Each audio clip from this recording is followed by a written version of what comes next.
Hey everybody, we're live here in Chillicothe this evening with the Heroin Town Hall. I'm reporter Nicholas Dunn. We're going to turn it over now to the panel board here momentarily. We're going to kind of give everybody a few minutes here to jump on board. If you have any questions regarding the heroin epidemic, we'll try to get those answered. We got a very large panel here this evening, so we will go ahead and turn it over to the panel here in just a second.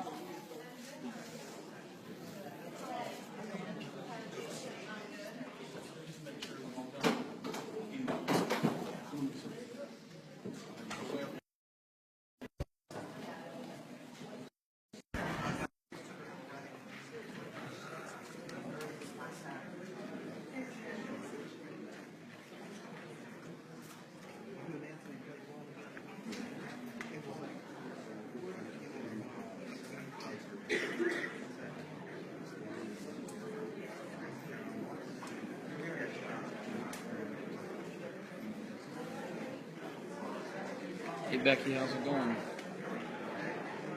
Good to hear from you.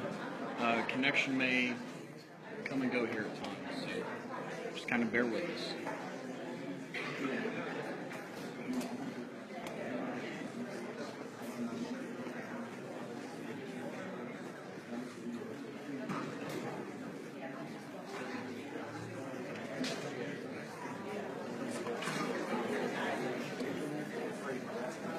Hey, those of you that are joining right now, I know it says the connection's weak, but are you still able to hear me?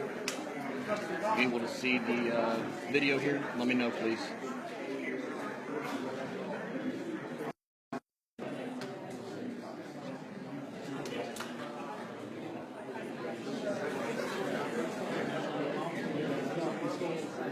Hello, Elizabeth and Janet. Good evening to you.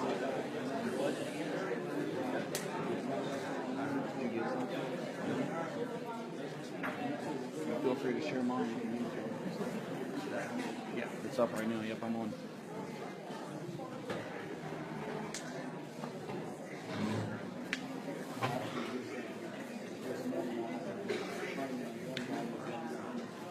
I don't know. I'm on. I'm not sure.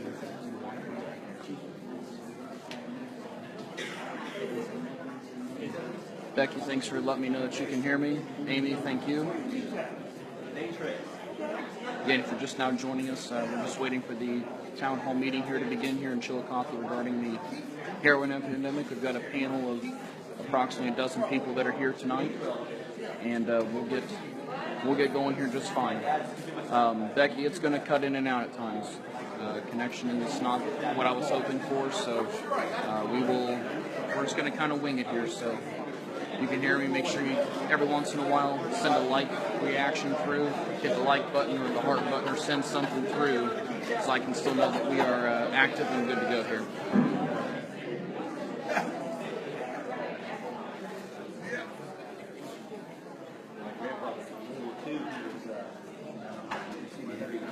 Yeah. Yep.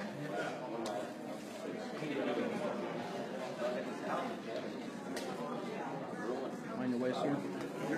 Okay.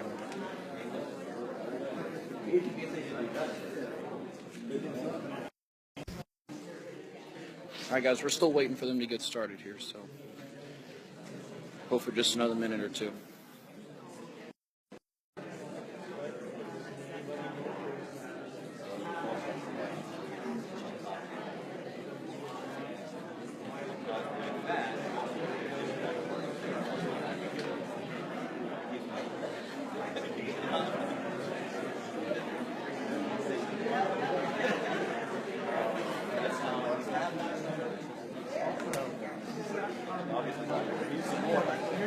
Here's things are useful.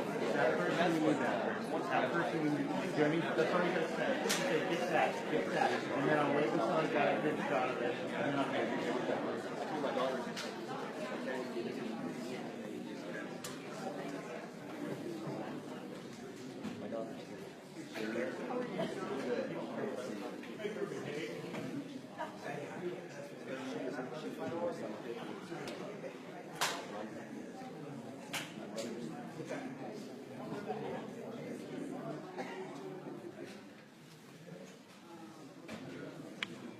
All right, guys. I think we're going to get started here in just a second.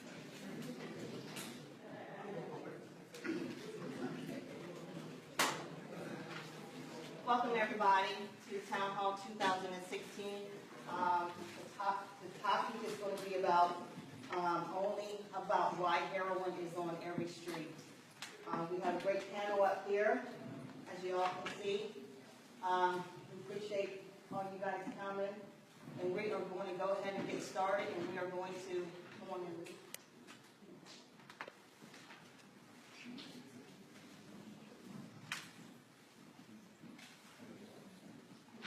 As Luke is walking up, we're going to get Obadiah Harris to give an open prayer. We want to keep the topic, why heroin is on every street. We have a lot of them up here that's going to explain, the heroin epidemic and why the epidemic has become such a strong disease. We appreciate everybody coming out to listen to this, and we're trying to get the community to come together, and help a lot of the facilities, help a lot of law enforcement. And I appreciate everybody for coming out. We're going to ask every heart to pray on tonight. I'm not just praying as a formality either.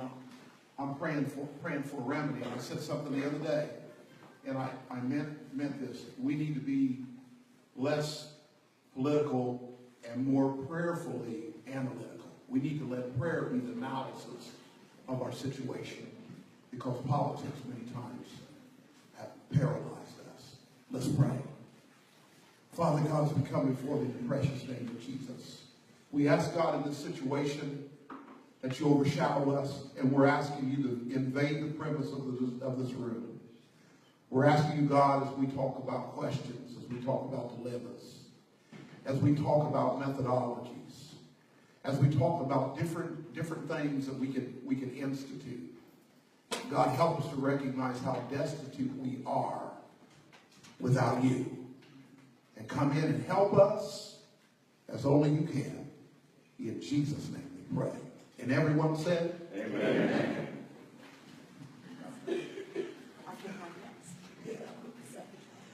Good evening. I'm Barb Henshaw from the League of Women Voters, and when Cheryl said that this was going to happen, I asked if we could help in any way. One of the things that we do as an organization a lot of times is town hall meetings, simply because to have good conversations, sometimes you have to have some structure. And this issue has a lot of emotion around it, and so we want to have a good conversation. We want you to leave here tonight feeling like you have new information, that you had an opportunity to ask questions as you would like, and that the experts here have had an opportunity to share their information also. I think the first thing is to introduce the people who are here. Now, we are limited to 2 different microphones. I have been told that I hold on to the one that I have, and if you have a question later, then you're going to come up and use this microphone. And we're going to use the microphone up here for the speakers. After we do the introduction, I'm going to ask my fellow league member and friend Sharon Nerhoff to go through some ground rules, just so that we're all on the same page as we begin the conversation tonight. And then we'll be off for conversation and hopefully some enlightenment. So first of all, let turn this off. I'll get better at this as we go along here. And lift this up. It does lift. Yes, just Okay, fine. I'm a little nervous about it. Okay. Yeah. If you start in the introduction, we're going to go that way, and then we'll run down here and go this way. So why don't we start over here? All right.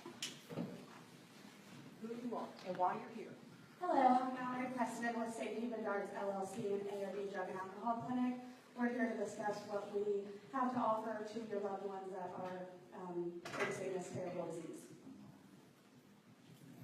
I'm Tom Holmgren, high school principal at St. Trace High School. I'm also a candidate. I won't talk much about that tonight because we're on the important things here. I've had the opportunity to work with Cheryl a little bit in the course of the last few months and just kind of watch what she's done with a very limited budget. And it's one of those people that you meet that are doing good things. But I know in my perspective is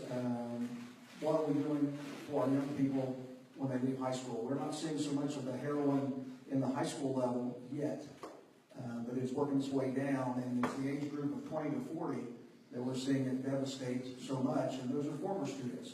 And it kind of creeped into my perspective about 5 years ago with the death of a student, overdose, rules of suicide, and you got to think, okay, well, that student probably had some issues, and those things happen.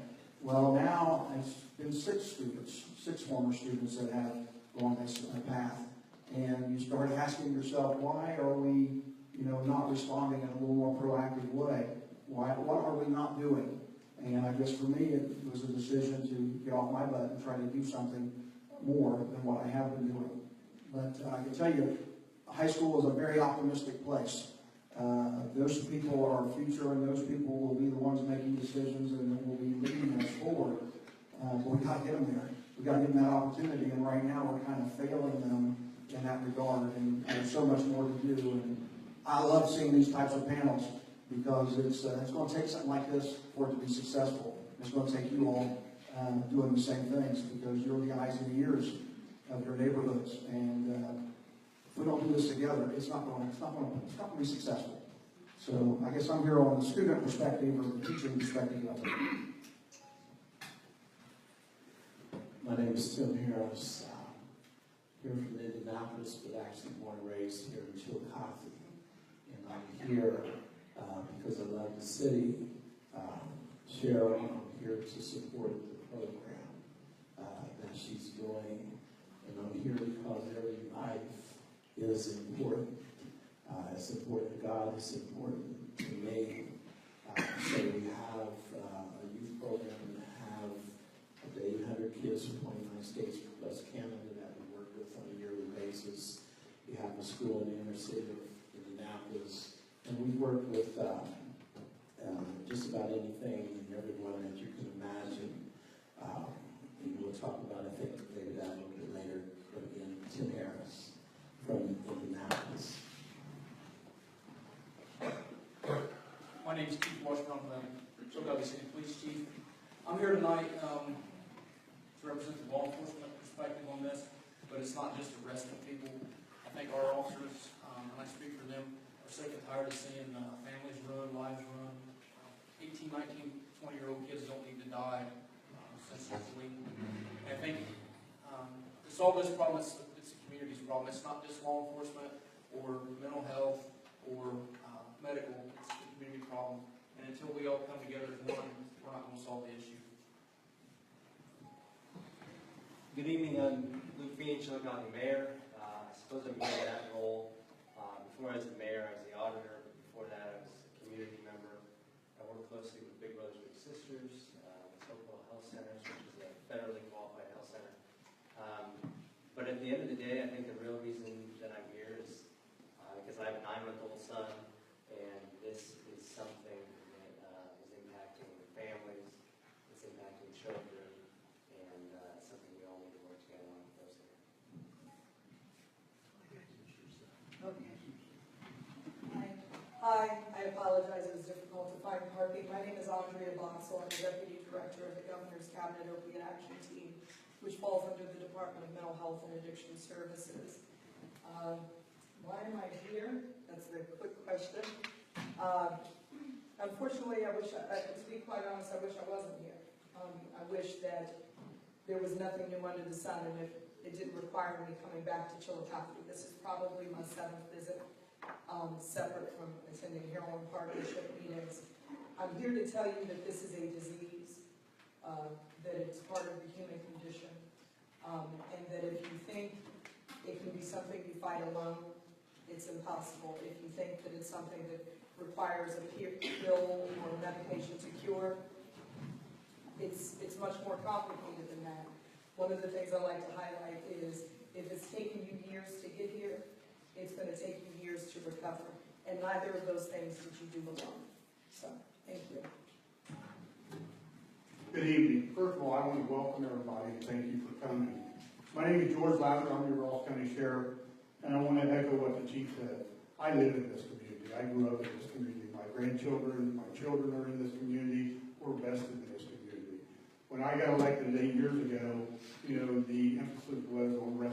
along the way. We found that don't work. You know, prisons are full. They tell us who we can and can't put in jail in the prison system. And, you know, it's community involvement. Education is knowledgeable.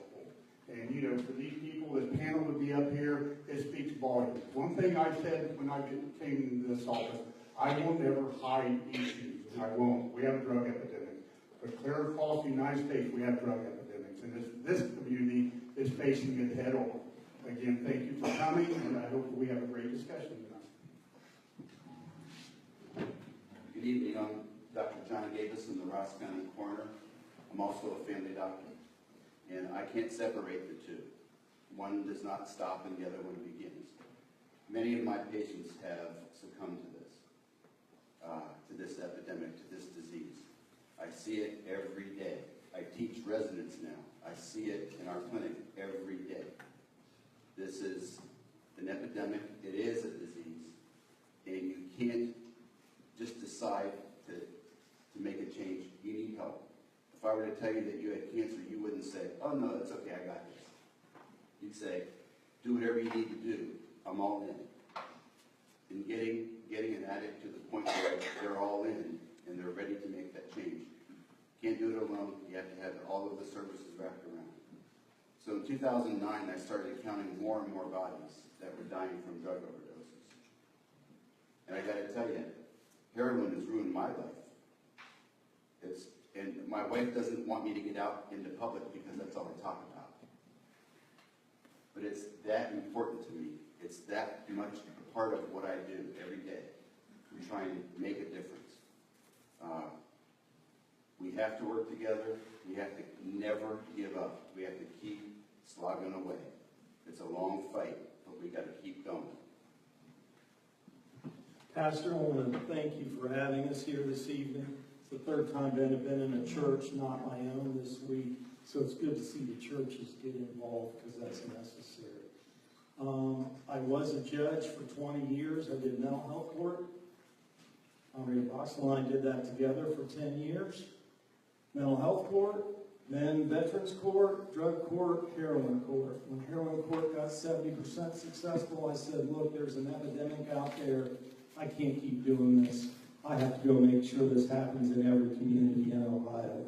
And when we get done with Ohio, we'll go somewhere else. Andrea, I had the same thing first on my list. It's a brain disease. It's a family disease. Prison is not going to answer it. Gary Moore, the head of the prison system, said, I don't want any more addicts.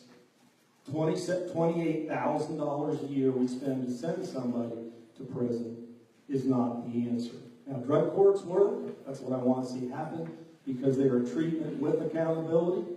And accountability sometimes means some jail time, but not prisons. Just a few quick statistics. 3,050 people died of overdose in 2015. In 2007, the coroner just talked about 2009. In 2007, we turned from car accidents killing more people to overdose killing more people. 500% increase since 2000. We are 5% of the world's population, and we're using 80% of the opiates. We have to deal with that. How do we deal with that? My quick answer, and then I'll get off the podium. I know lawyers talk too long. We all have to come together. I had a bunch of addicts in the room about a year and 2 months ago. We drew a circle on the board and we made a tie out of it. We put churches, we put school, the medical field, law enforcement, and the judicial system. Those all have to come together like this and fight this epidemic together. And we have not turned the tide yet. Good evening. My name is Brady Ratzlaff. I'm the independent candidate running for Ross County Sheriff. I'm currently the administrative lieutenant at Grandview Medical Center Police Department, which is over in Dayton, Ohio. So I have that background in the private sector of the hospitals and emergency departments. Besides overseeing a multi-million-dollar budget, part of my job is of the 75 employees we have. I see the victims and the family members that come into the emergency departments every day.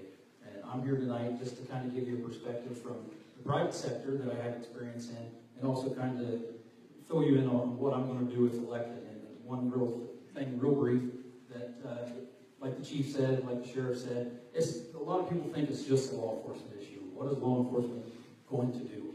And a lot of times the reason they think that way is because we're the first responders. You know, what are we going to do? But it takes law enforcement, it takes public health, and throughout my campaign I've discussed it. It's going to take more than just those two things. I look at challenging legislators on the state and federal level of what can you do to provide facilities and treatment, because we can't just do it alone. Thank you. How you guys doing? My name is Derek Haycock, and I work here in Ross County at a residential facility, Lighthouse Youth Center.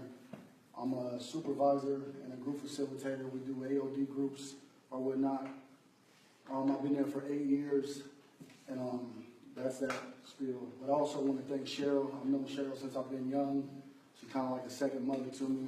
Me and her son are like brothers. But I thank you guys for having me, because whether it's Highland County, Ross County, like we work with teenagers. I meant to say that. We work with adolescent teens.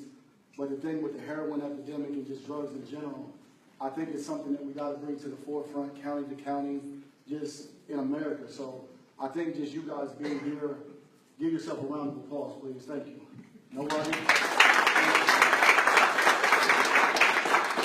The last thing I want to say, because it takes us as fathers, you know, sons, daughters, mothers, whatever the case is, it takes us to be supportive, bless you, non-judgmental, and just understand, like the young lady said over here, this just isn't something that, you know, we take a mint and then it goes away. This is a disease. So that's my spiel for now, but that's me. Hello, good evening. My name's Don Hayburn. Apologize for the way I'm dressed. I was just invited up here this evening. I wasn't sure if I was going to be able to panel or not. So I thank you, Cheryl. And I'm really happy to see some of the faces and the amount of people. This is impressive to me, that we have people in our community that's this interested in helping law enforcement and having our backs. In any type of war, and that's what this is. This is a war. This is a war on the public and against the public. And law enforcement is your first responder, but it is your first line of defense too. And with your support, we could go out here and battle the streets and fight this. I've worked narcotics. I retired here as chief deputy after 27 years. I put all my adult career into law enforcement. I live here. I was born here. I have family here. I have friends here. I'm tired of seeing friends die because of this epidemic. I know a lot of the churches are trying to get involved. We need to get these people and some of the other important people that you see on this panel. This is where it starts. You get people from all different areas and tap into their education, their values, and their support. And together, I think we can all bring this to the head and try to put an end to it. And that's why I'm here. And thank you. And I'll pass the mic on. Hi there, I'm Dustin Prohl, and those of you who know me, I wear a lot of hats. I'm the chair of the Ross County Democratic Party. I'm on city council. I've been on city council for 9 years and dealt with the drug problems that have come through as a council perspective. Tonight I'm here as a teacher, and of course my favorite job is just being a dad. I have 2 little girls. This problem, I wish I didn't have a story to tell you. I wish I could sit here and say I've never seen the problem that heroin is. But I've taught for 20 years. And these kids that I teach, these are my children. I tell them, I said, you know, any time in life you need Mr. Prohl, you come and get me. And they'll come, they'll get a resume, or they need some extra money to pay for their car. And I say, well, Mr. Prohl always needs his yard mowed or something, you know. I try to work the problem out. I invest my life in these kids. I don't want to see them buried. I had a boy, I saw him, the last time I saw him, he had graduated, and I'd worked with him from middle school into high school, and he was a good boy. Loved movies, and I love movies, and we talk about movies and making movies, and that's what he really thought he'd want to do. But he got started on down a pathway. He was doing drugs. I didn't know about this at first, but I ran into him at Walmart. He was out, we were both in the snack aisle, and I saw him and he said, hi to me. I said, well, hi there. I said, I haven't seen you in a while. And I said, how you doing? He said, oh, Mr. Paul, I'm doing fine. I'm doing fine on top of the world. But I could tell something was wrong. I said, it just wasn't right. And I said, are you sure you're okay, bud? Are you sure you're feeling good? And he said, oh, I'm doing good. I'm doing good. I just picking up some snacks. I'm going to get back out. And, it's good seeing you again. And I said, well, if you ever need me, you just let me know because, I could tell something was wrong. 2 weeks later, he overdosed and he died. That same year, I had his little brother in school. So every day I come to school and I see that little face, it reminds me of that other one. And it rips me out. It rips my heart out. And I will play through that scenario in my mind for the rest of my life, wondering what it was that I could have said or done at that point that could have stopped this from happening. I would like to say I'm up here because, like I say, I wear a lot of hats. And people look for me a lot of times for answers. And I'd like to say I had an answer for you. But I'm really here because I got questions and I've got concerns. And I want to hear what some of the great people on this panel. And when Cheryl told me the lineup that she had, I was excited to hear from these people. And I really want to send a shout out to Cheryl because I tell you, Cheryl and her program, Cheryl Beverly, is a saint. The work that she's doing in this community is amazing to me. It's something that, I know I've thought about some aspects of the things she's done. I thought, man, I'd like to do this. I'd like to do that. Never put it all on the line like Cheryl. And that's what it takes. It takes people that are going to go all the way and help people. And Cheryl's done that. Her program is, rebuilding people's lives. And that's what we need to do. Like all the members of our panel so far have said, we're not going to take and jail our way out of this problem. We've got to help these people rebuild their lives. We've got to bring them back from the brink. And hopefully, with all the people in the audience, with the interest I see in the audience and with this panel, hopefully we can come to finding out some ways that we can do that. Thanks all. Hi, my name is Greg McNeil, and I'm from the Cleveland area, and I'm a Cleveland Indians fan.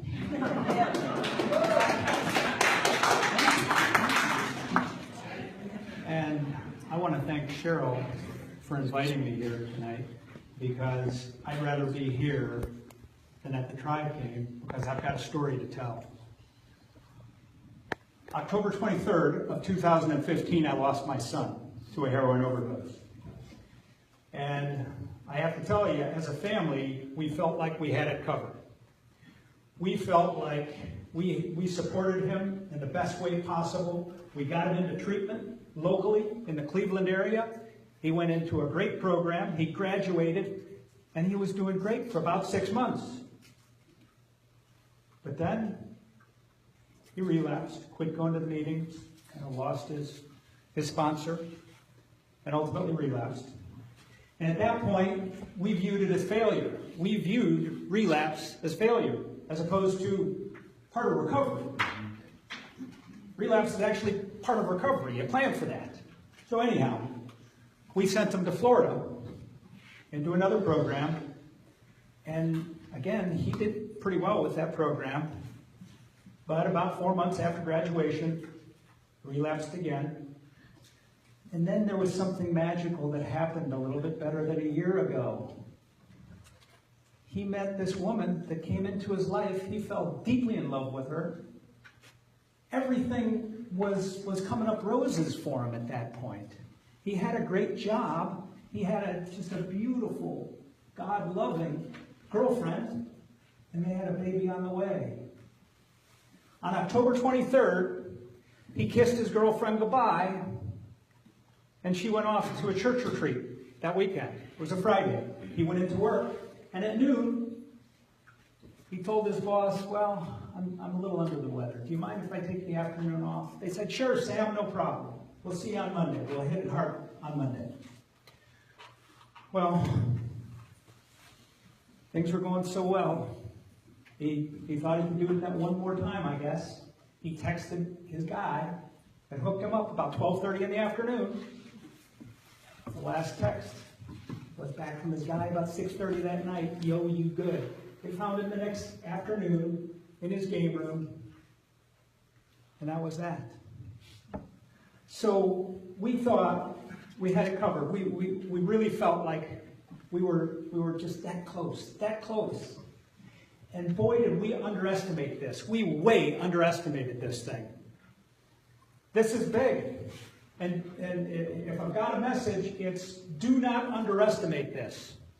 So that's what Cover 2 is all about, or the foundation that we set up. Our mission,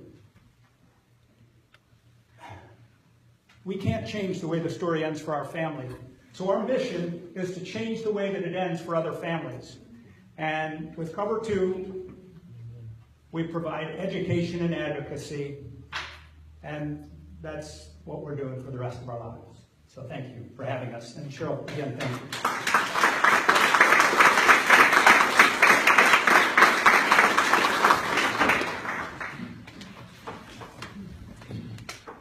Pastor at Harris Lifting Up Jesus Church, and also work for Chillicothe Schools Safe Schools Coordinator, which a lot of times I calls me to mediate different situations with young people, and also be a counseling component when they have different drug situations that they're involved in. But I'm not here to represent Chillicothe tonight as a school system. I'm here in a pastoral capacity. And with that, there's some tenacity that comes with that capacity. Because there's a deep determination inside me that says that God is the answer to the situation. It's not about being religious.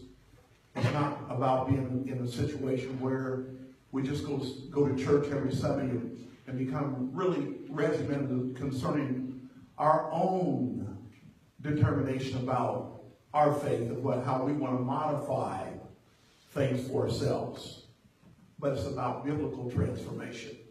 There's a scripture that speaks about how we shouldn't be conformed to the world, but be transformed according to the renewing of our mind. And when we're conformed to the world, it can put us in a situation where all of us can become degraded and like a wiggly worm that vermiculates on the ground and eats the dust of the earth. Those are kind of things that heroin does. And the first letters in heroin is hero, and the next letter is I. When we forget, when we lose God, and we develop other heroes, and I gets in the way, then our egotism in itself causes a degradation in itself that can lead to a grave. But I want to tell you what, it doesn't end with us vermiculating in a situation of degradation. God has the power of transformation, and that's what biblical transformation is about. Taking us from a caterpillar to a butterfly. And God is able to allow us to have the power to rise above all of this. If we really look to Him as a solution, He's got the answer. He's got the power. Do we have a desire? I'm going to tell you what. The fire of my desire will never expire, because I know God is with us. He's more than anything that comes against us. Thank you very much. That's right.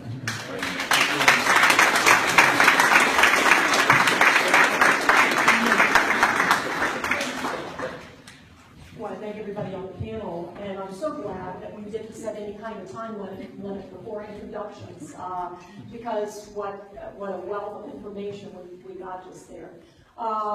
We will, however, go over some rules for the night, just because it's important as we get into this. This is not going to be the kind of conversation where a question comes up and we just go, whoa, whoa, whoa.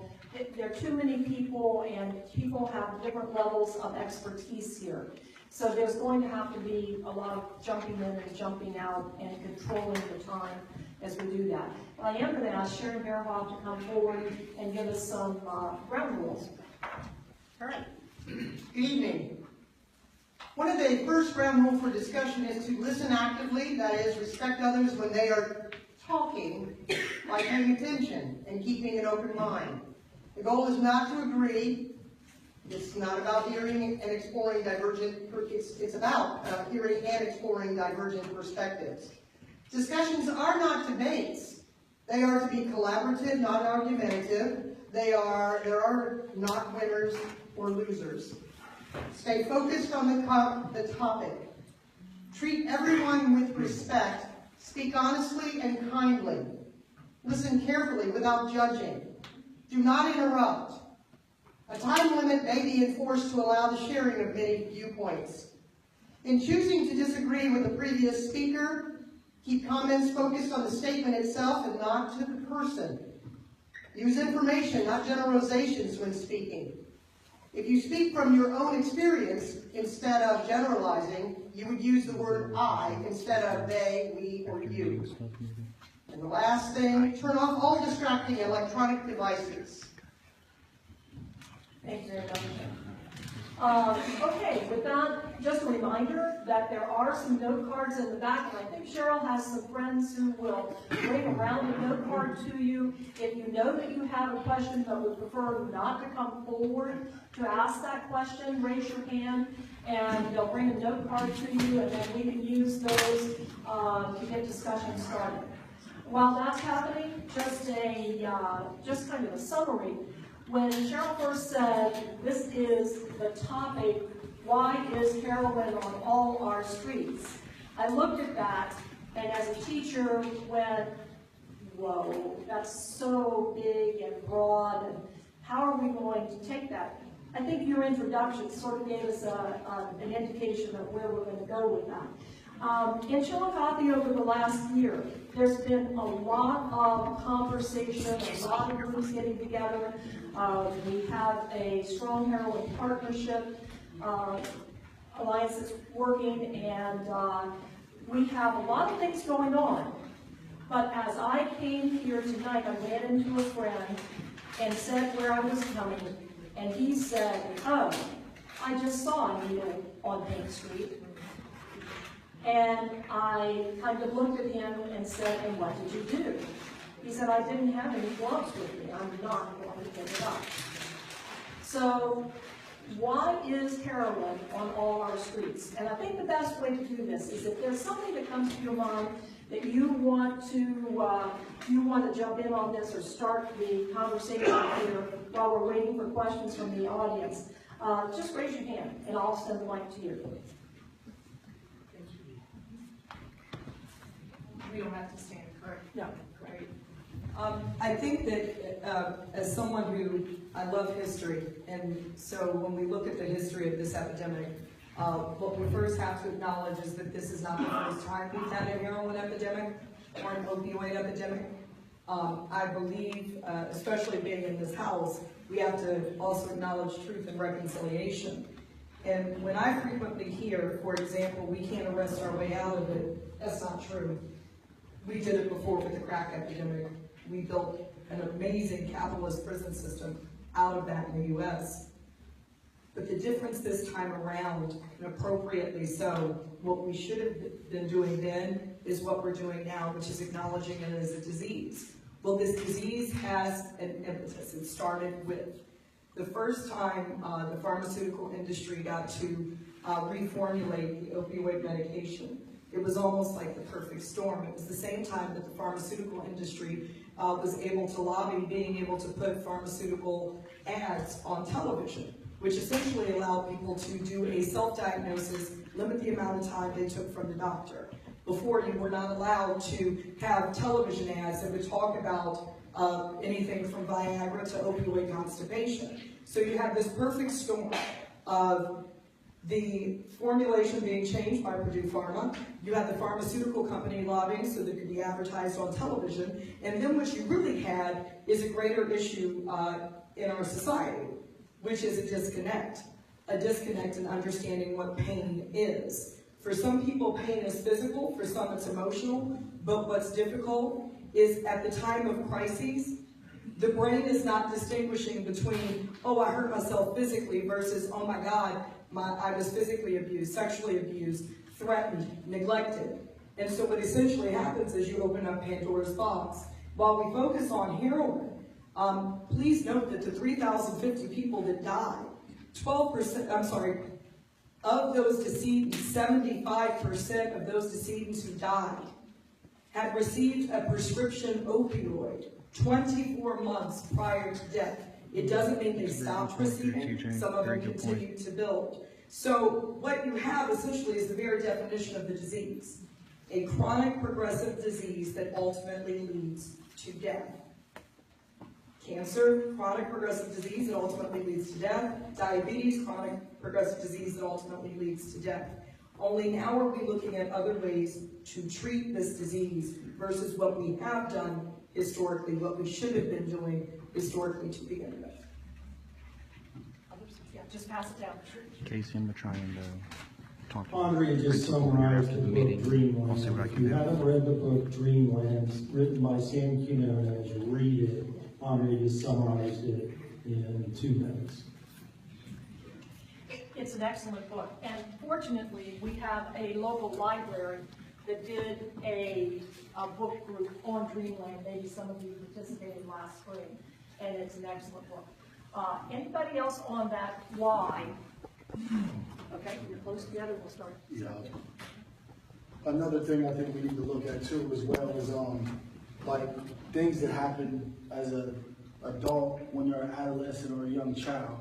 You know, we talk about, feelings, thoughts, behaviors, it all plays into each other. So I know my brother, he's incarcerated right now, but he had battled with heroin addiction. He sold heroin. As you guys can see, I got tattoos. One of my tattoo artists, he just died last year of heroin addiction. He was overseas, and he came back, and he dealt with pain from being blown up, and that whole thing. But I think we need to look at, things that play into effect as far as, if, like you said, man, if a child is like sexually abused, if he's neglected by his family, he broke up with his girlfriend, it could be something from small scale to big scale. But the thing is, if a teenager or adult does not know how to properly work through those things that happen, it plays into them, self-medicating themselves and finding a way to numb the pain, and it temporarily goes away. But what happens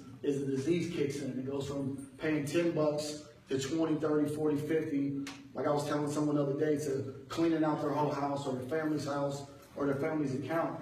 And that's when it turns into a big problem. So I think identifying those things for those that have loved ones that are addicted, not judging them, but just seeing, okay, what's going on in Billy's life here? And just talking to him, working through it, and not just putting it off because, like you said, sir, if you don't mind me using that, it seemed like everything was okay, but really deep down inside, there was an issue. And just to touch on that too, my experience in working in narcotics sections and throughout my training in the sheriff's office is, as this gentleman over here said, the relapse. This drug is so tempting, so strong. You have to know your enemy in order to fight it.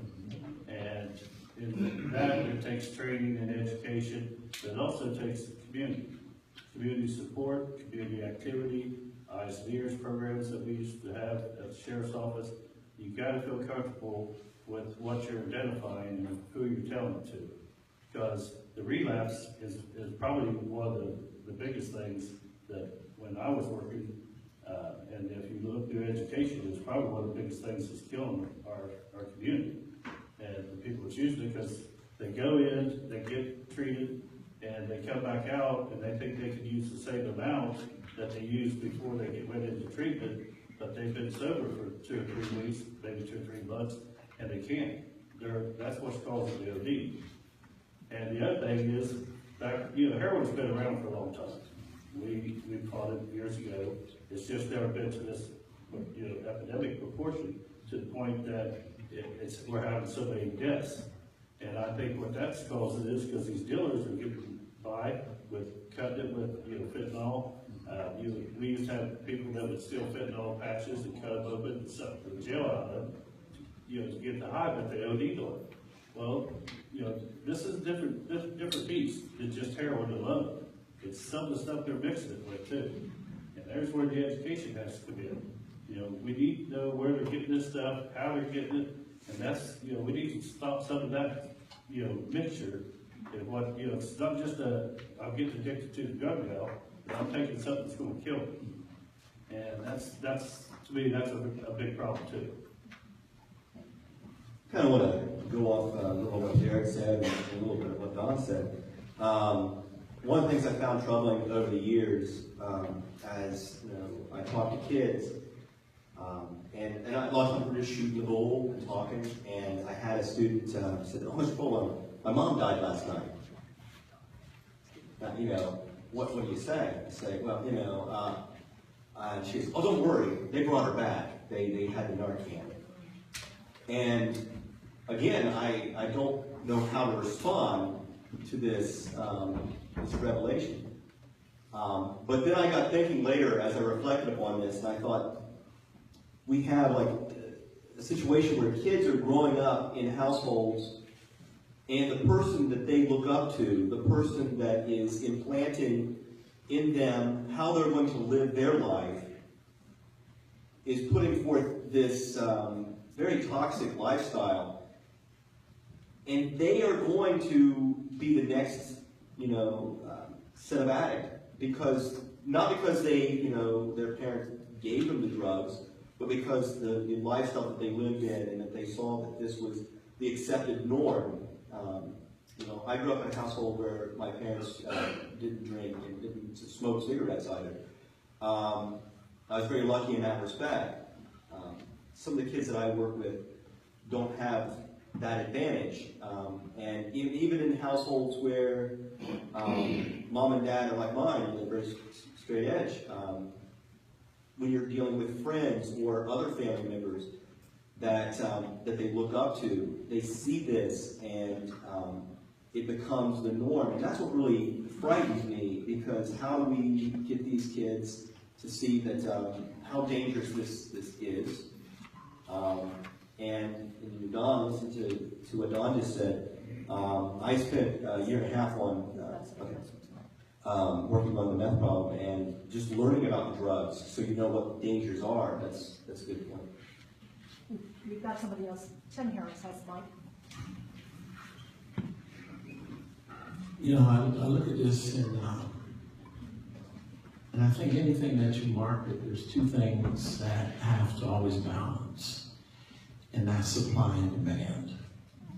And I think if I was talking about Harrison Ford and chemicals we sell at Procter & Gamble or Coke or Pepsi or Kraft or General Mills,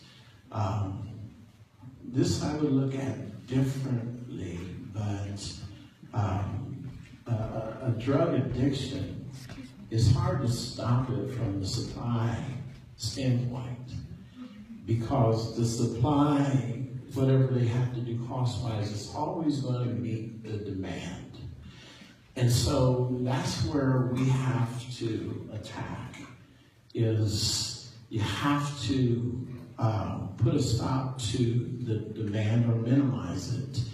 And there's going to be all kind of different solutions up here, and I'm hearing different ones. Those that know me, and we did a crusade down here at the football field that God blessed us to build and to sponsor financially, which was supposed to be, an anonymous donation until the newspaper somebody got a hold of it. But the people that we brought down here, were mostly individuals. They were not professional church people. The people that we ministered to in Indianapolis, and I'm sitting here wishing I brought them. Ingram Peden, she was on the TV show with me, and she had been addicted to cocaine for 20 years. Her daughter was on the show with us talking about how she had to go out and find her mom. Rasheen Dunn, who was addicted for 15 years. And the list goes on and on and on. And we deal with hundreds of individuals who were addicted to some form of drug. And so we could not stop the supply, but we deal with the demand side. In dealing with the demand side, what I've seen is the best solution is the God solution. And I've heard somebody say before that it takes 12 steps, or it takes 10 steps, or it takes 5 steps. And almost everyone that I deal with who has overcome drugs, they overcame it in the one step. And again, there's other solutions up here, but I'm gonna tell you, the God component is the most important one. And you can see me afterwards, and I'll tell you how to do it. One of the things that I've seen in both being a family physician and as coroner is people say, just decide not to do it, just don't do it. There's nothing logical once you're addicted. It is not logical. Logic doesn't work. It's irrational. So if you say, how could you do this to me? It doesn't register.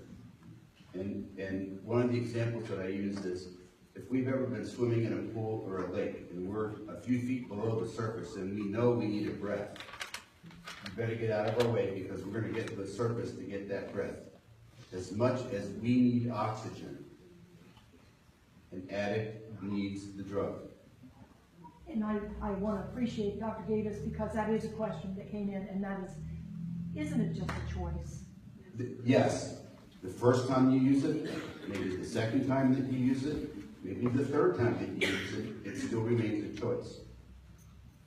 Let me talk a little bit about physical dependency and addiction. Physical dependency is where you have used the substance in your body, enough of it and long enough that it becomes dependent on it. There are receptors in the brain that say, I need this medicine. That is not the same thing as addiction. Addiction includes physical dependency, but addiction is physical dependency run rampant. So when somebody calls me and say, oh, I just knocked my Percocet into the toilet, and they're early refilling, and they're calling me after hours, or they're telling me that they have a police report, or their other knee hurts now. You know, those are all signs of aberrant behavior that start this ball rolling. So I'm a family doctor. I write prescriptions for hydrocodone. I write prescriptions for oxycodone. Do I have people who are physically dependent on those medicines? I have a few, but they can't take anything else for whatever reason, but I monitor them very closely. So it's not rational. You can't talk somebody into it. They have to have an awakening or a moment where the time is right, whether it's the first time in treatment or the 17th time in treatment. And one of the things also is, I gave a little talk at the Larnell Harris concert, and it struck me that when I was listening to some of the other speakers, that when we judge an addict,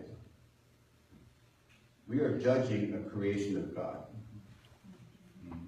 And who are we to judge? This person is in this circumstance. Okay, how they got there, it's almost immaterial. How do we help them get out of that? So when you look at somebody and judge, well, I'll never be like them. Just wait a while. Every family in this room has been affected by addiction. Whether it's your loved one, whether it's you, whether it's your mother, father, brother, sister, anybody. We have all been affected by it. And we can't sit back, let's talk about Narcan. And some people say, don't give it to them, let them die. They deserve it. They chose to be in that position. Makes me want to puke. If they're dead, there's no chance. If they're alive, there's a chance. And there's a chance that their life will make a difference. So when we talk about Narcan and Vivitrol and how much money it's costing, I'm telling you, it's a human life. It could be your child. It could be your spouse. So when we get out of the blaming and judging, we open ourselves up to healing and to loving these people. Because if we're ostracizing them and pushing them further and further away, You know, it's not gonna take root. So it's hard sometimes when you don't have the personal experience or the inside knowledge of how did they get here? Why do they keep doing this? Don't they know it hurts me? Can't they see this? No, they keep. So it's that strong of an addiction. It's that strong of a disease where you will sell the heirloom jewelry that you're going to get when your parents die or your grandmother dies, and you sell that for $20 for a fix. Or you beat up your grandparents, or you beat up your parents. You threaten them to give you money. That's not how those children were raised. That's the addiction speaking. And there are so many facets to this. Every time I think I understand it, there's a new facet that I didn't think about. So it's how we were raised. What's the home life like? What is the economy like? Is there an opportunity to do something better?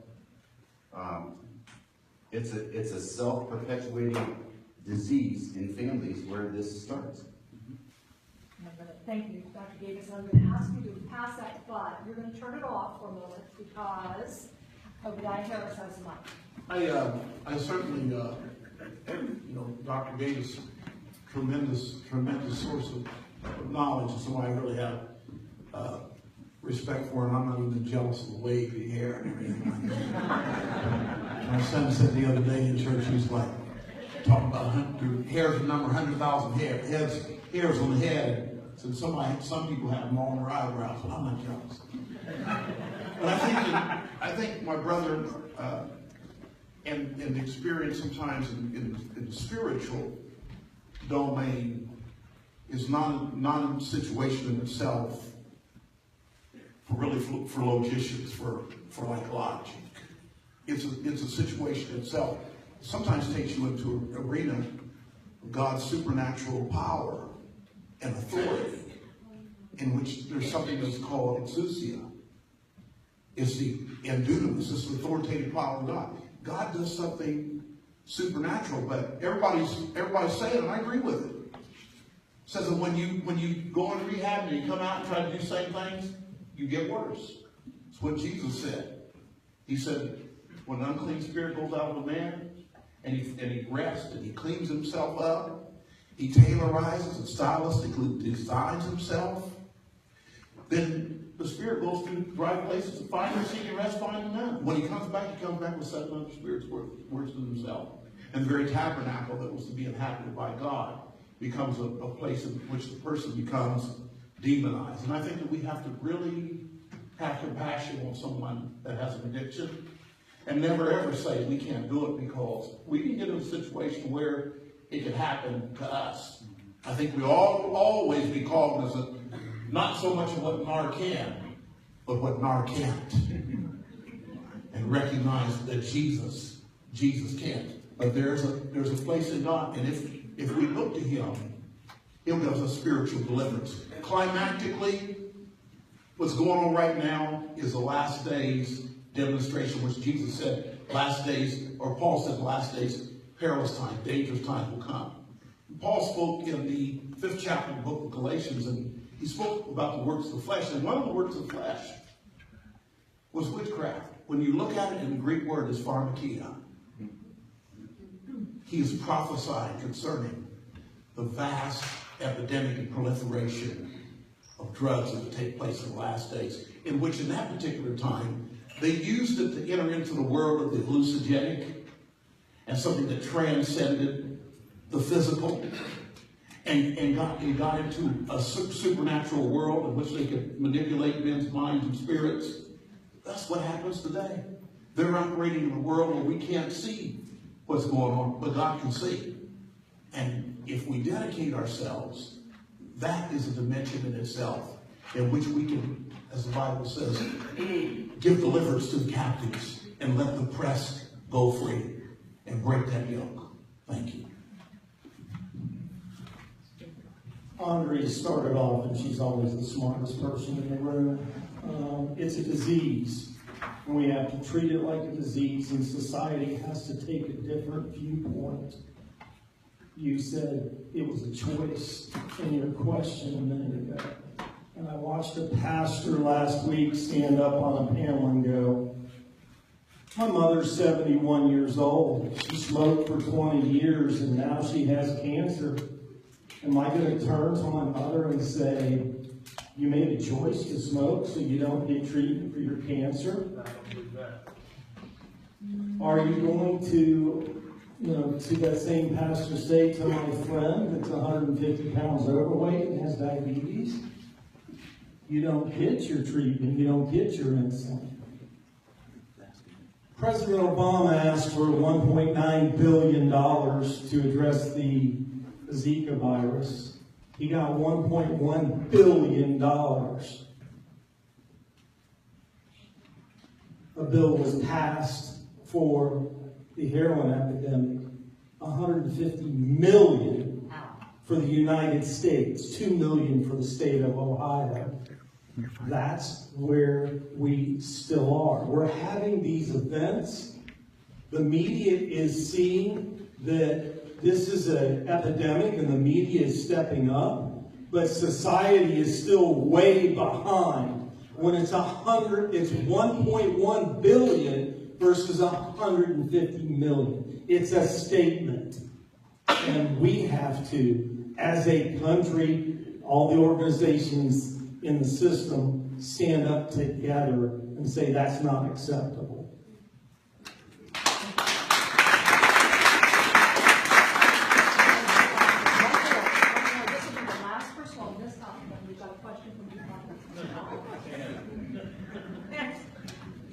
So this will be the last person we're speaking right now. The overall tone has been one of compassion, and I really applaud that. I've been to a lot of events where that's not the case. So that's refreshing to hear that, to be honest with you. So, sorry, I have to go.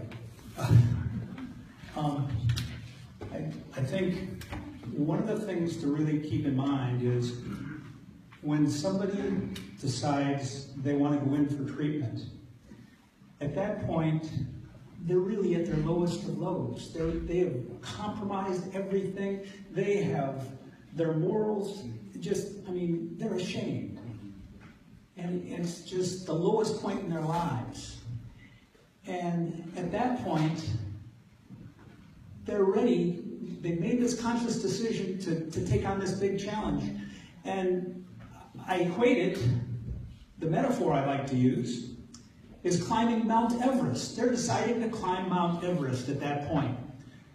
And it takes a lot of gear, a lot of coordination, a lot of everything to climb Mount Everest.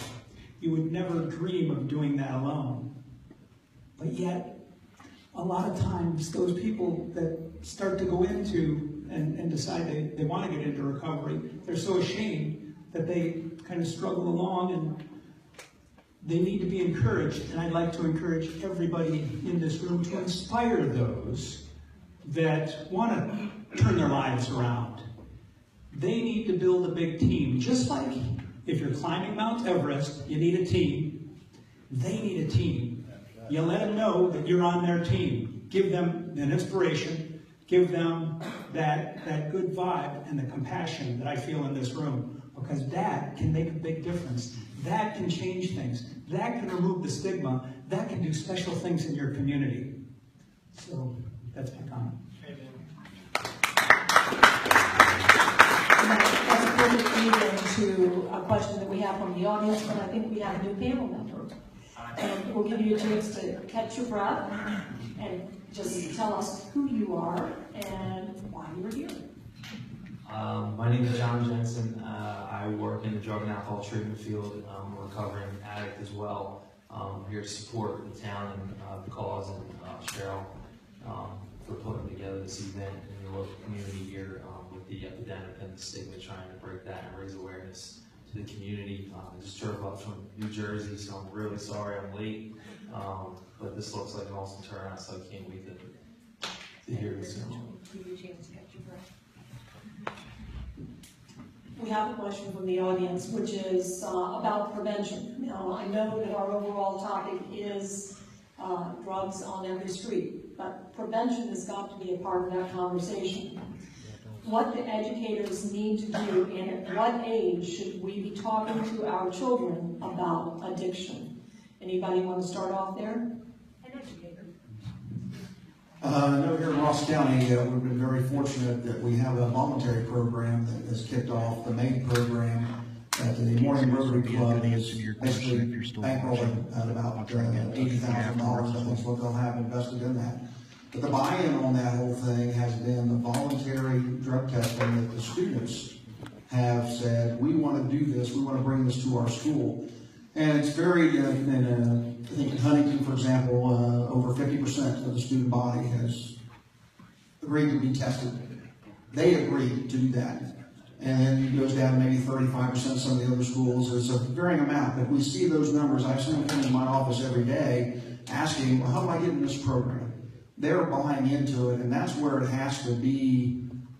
One, they have to realize that this is their opportunity to take control of the situation. And I know a lot of times we get very pessimistic, and I know we mentioned the end of times down there, but I work in a system that there's no such thing.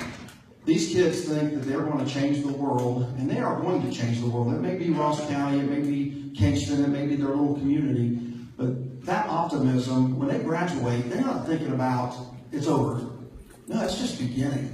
And when you deal with that every day, that optimism just kind of breeds in you. And even though I'm 55, I'm still graduating every year because that optimism is there. But they are taking control of that. And I think they're embarrassed when they watch the news and they see how Chillicothe is viewed. And they see that as a positive step. It's almost like donating blood.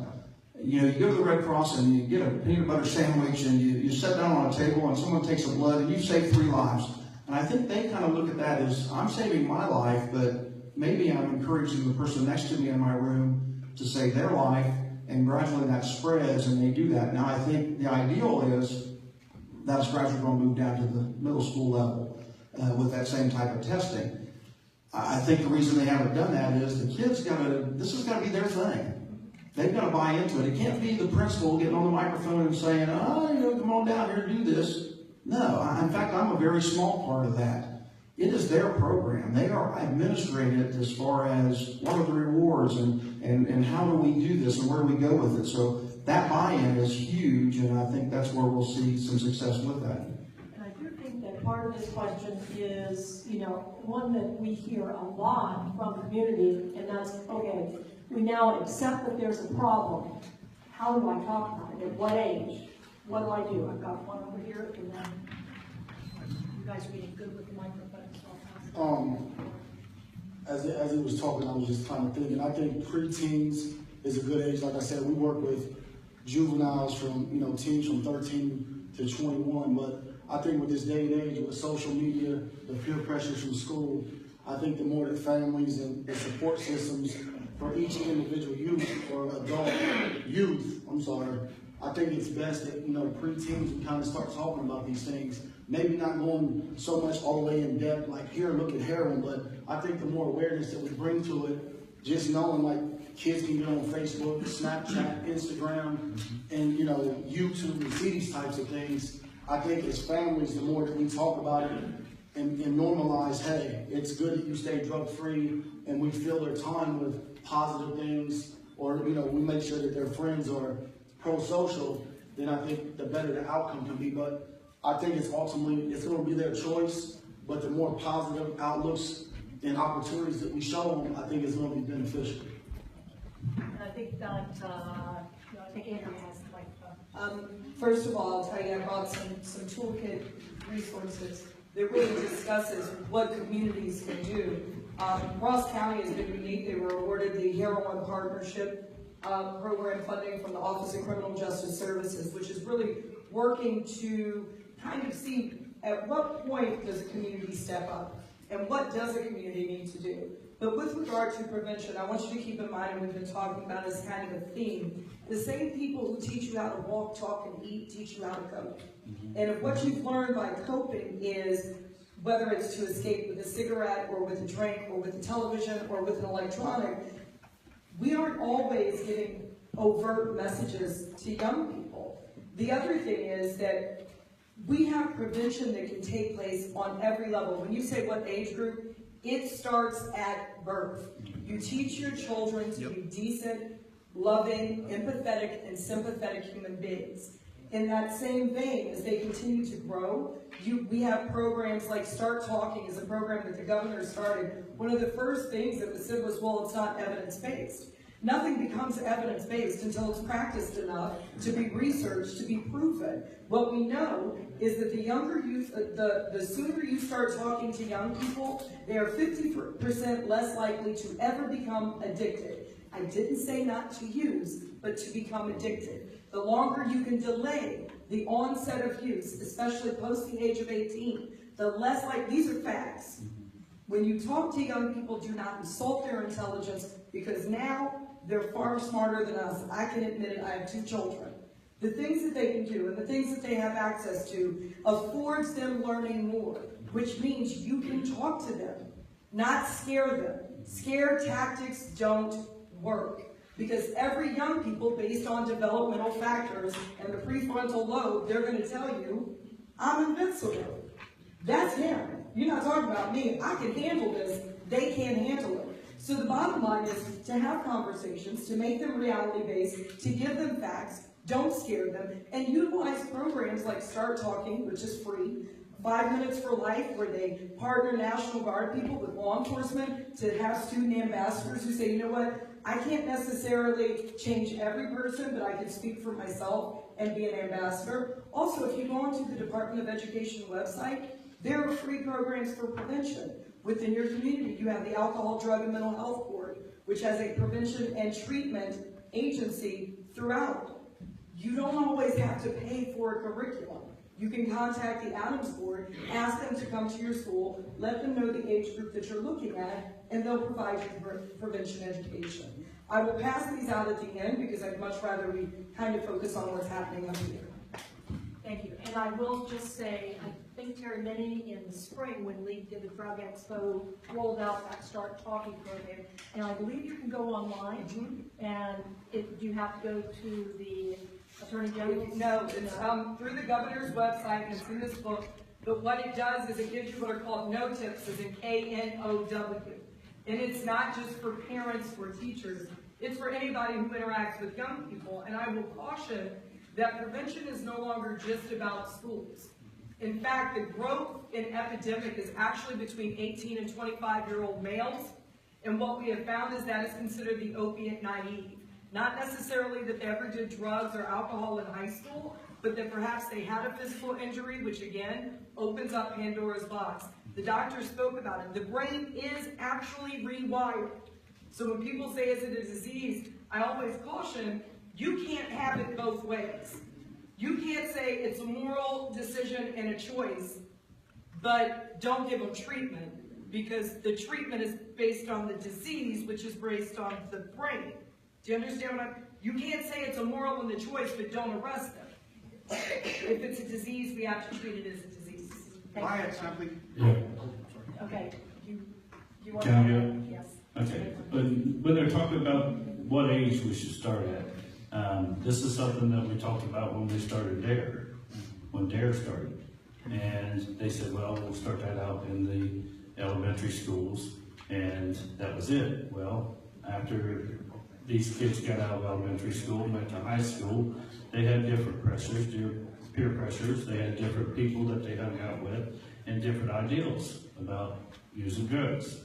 And so DARE says, okay, now we're going to start going back, and we'll start teaching DARE again on a different level in the high schools. Okay, so does that save every child? No. But does it put the message out there? Yes. Does DARE stop it? No, but it helps. And, I feel the sooner you can get to these kids, the better off we are going to be as a community, because they retain that and they know what they're looking at and what's going to happen. And it's not a scare tactic, it's just the facts. It's tough love, and I like to see the POW program come back.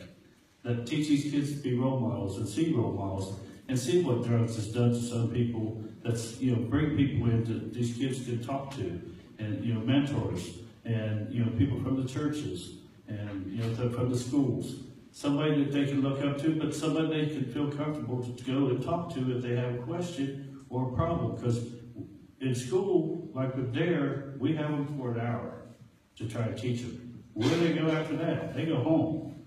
They go home for, 16 hours or so to the parents or to the big brothers, big sisters that's doing the drugs. I'm not saying all of them, but some. And that's how it gets to go on. Some of these babies are born addicted. These are things that, because the parents don't know any better or can't do any better. And we gotta get them as soon as we can. As soon as as soon as they are capable of learning, we gotta step in and take control. Thank you. I'm going to, we're going to Todd Holdren and then Tim Harris, and we're going to finish up on this question, okay? Avery mentioned, and we are the most connected society there is as far as cell phones, and you think that people are talking all the time, but I can tell you there are so many lonely kids that come to my office that have no one to talk to. And I'll be honest, they don't have the religious side of that either. And if they had that, that would be something. That would be someone they could go to, they could talk to. But when they don't have that, who is left? And if it's not answered in a pill or it's not answered in something that they're missing that component. And it's up to us. I mean, how many of us have talked to our neighbors? It used to be you talk to your neighbor all the time. But now you get on the cell phone and you text somebody. I might talk to my daughter that's in California, but the person who lives right next door to me, I couldn't even tell you who it is. And that's the way we have transformed, and so it becomes a very open, communicative society, but a very lonely society, and it's a very self-inflicted. Whatever you're going through by yourself. If you don't have God, if you don't have parents, you don't have somebody that's in your corner, that pill becomes your friend. And that makes that relief. So the question was, at what age? The earlier question was, why is it on every street? Right? When you talk about what age, then I'm reminded of what Proverbs 22:6 says, train up a child in the way that he should go. And when he's old, you won't depart from it. And that word for child speaks of somebody that's even at an infant age. My brother and I, again, I think I can say this without even doing a poll down there in Athens, but I don't think you've ever tried any drugs, and nor have I. He's never tried alcohol, right? Nor have I. I stopped smoking when I was 5 years old. I used to follow one of the town drunks around, and when he would flick your butt, I picked up his smoke. Okay, I confess. But one of the things that was so great about the Harris home, and this is not to say somebody else's home was a failure because they did try it, and I thank God that Mom particularly, she would talk to us about everything. And she would talk to us about sex. I'm so glad she talked to me about sex. Because there's not one person, and I have to say person nowadays, in this city I ever had sex with. My mom talked openly with us about having sex. What a joy sex is. It will blow your mind when you get married. Okay? When I got married, my hair is going. But we talked openly about it so that I didn't walk out in the schoolyard and hear somebody talking and that was appealing to me or that was tempting to me. We already had these discussions in the house as early as what I could remember, and she prayed that God keep us until. And so, to answer your question, as soon as they can say, Dada, Mama, you got to start talking about it because somebody else is going to talk to them about it. And if they perceive that they're the authority or they give them the advantage to be able to influence them, then that's the wrong time. I'm just glad that hair loss is a sign of great sex. And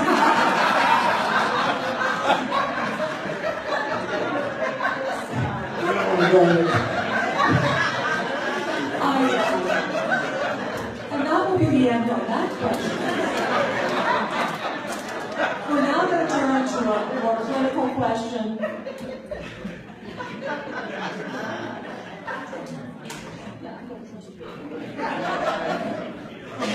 This is more of a clinical question, and it is, where do people go after they have completed a recovery program? Many have no safe place to go.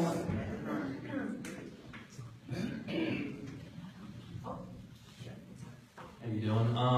I can speak from experience on this topic. I'm not a clinician, and I don't pretend to be. I'm just a person in recovery, and that's how I go about my work. As I talk to the young, the youth, and the kids of my generation and the ones before me about my experience and what I went through and how I managed to get on this side of the fence. And you know, after the initial treatment, we always talk about in the treatment world, we talk about like a long-term program and the higher success rates, which aren't that high, but they're a bit higher than when you go to a normal, typical 28 to 30-day program. You know, when you go into these longer-term, 30, 60, 90 days, and then you get them into a supportive recovery home. And when I say supportive recovery home, I talk about ones that have been certified, that are not flop houses, that have accreditation that go along with it, that have you know, good moral standings, ethical boundaries, things like that. Not co-ed, where they're living with each other, girlfriend, boyfriend, and you know, these things all happen through treatment, but there are ways and there's barriers to prevent it. And that's one of the things that I always try to coach the parents that I speak to, is get them, do a really good research, because today, you know, we talk about social media and Google and how quick we have the internet at our fingertips, and the first thing that happens is, you know, I find out Johnny or Susie's using drugs. What I do, I Google drug and alcohol treatment centers, and the number one, you know, the most expensive SOE company in the world pops up, and it may be the worst treatment place you could possibly place that person, but you think because it's number one on Google, it must be number one as far as treatment goes. So do your research, talk to a healthcare professional. Don't, you know, be very careful. This, you know, this is a business as well. So when you get on the business side of things, it gets very, very dark and shady. So just make sure you're doing your research and you're keeping those things in mind. You know, are they certified? You know, do they have recovery coaches? Do they drug test? Do they have curfews? You know, what's a typical day look like? Those are the questions you want to be asking when looking for that next step. Anybody else on this topic? We have, you mentioned, I think my voice is so loud. You mentioned the certification process, and currently the Ohio Council is trying to come up with standards, procedures, and protocols, because you do have a lot of places that are essentially flop houses, or as you indicate, do not have boundaries, clear boundaries. We have recovery housing in Ohio. The money that can be dedicated to it is not as much as any of us would like it to be. A lot of times you have to justify the cost. Sometimes you can ask for shared costs. So in other words, if I'm the person who's entering into the program, I have to put some portion towards that. And the more I'm able to earn, the more I'm able to contribute. Ms. Beverly Sherrill, when she started this, she's got a perfect example of not everything has to be inpatient, most expensive. The reality is, again, if we look historically at this epidemic, the first time we came through it after the Vietnam War were on the backs of African American men and Appalachian men who were associated with vet centers. Those weren't houses. Those weren't inpatient treatment facilities. Those were people who said to one another, you know what, I'm gonna get in the trenches with you and walk with you instead of putting a hand out to pull you up. So I've been there, so let me tell you, that's why peer recovery is so important. People want inpatient, but the reality is, there are a lot of people who do this without inpatient. They do it while maintaining their jobs, just as they maintain their addiction while doing their jobs. This is the difference. Getting medicated assisted treatment, whatever form that is, making sure that counseling is associated with it, because what we know is any medication is only about 5% effective. Vivitrol, methadone, Suboxone.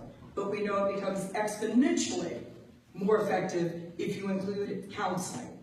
When you throw into that peer recovery support, you've got an even greater chance. Recovery housing and a recovery community. So don't always look towards inpatient. Look at acute detox or subacute. Look at doing medicated assisted treatment. Look at drop-in centers or daily reporting, even through the Department of Probation. But aftercare is critical. And there, again, in this booklet, we'll give you great examples of that. But simply what he's saying is have conversations. People who've been there can tell you what works and doesn't work. Wet housing does not work.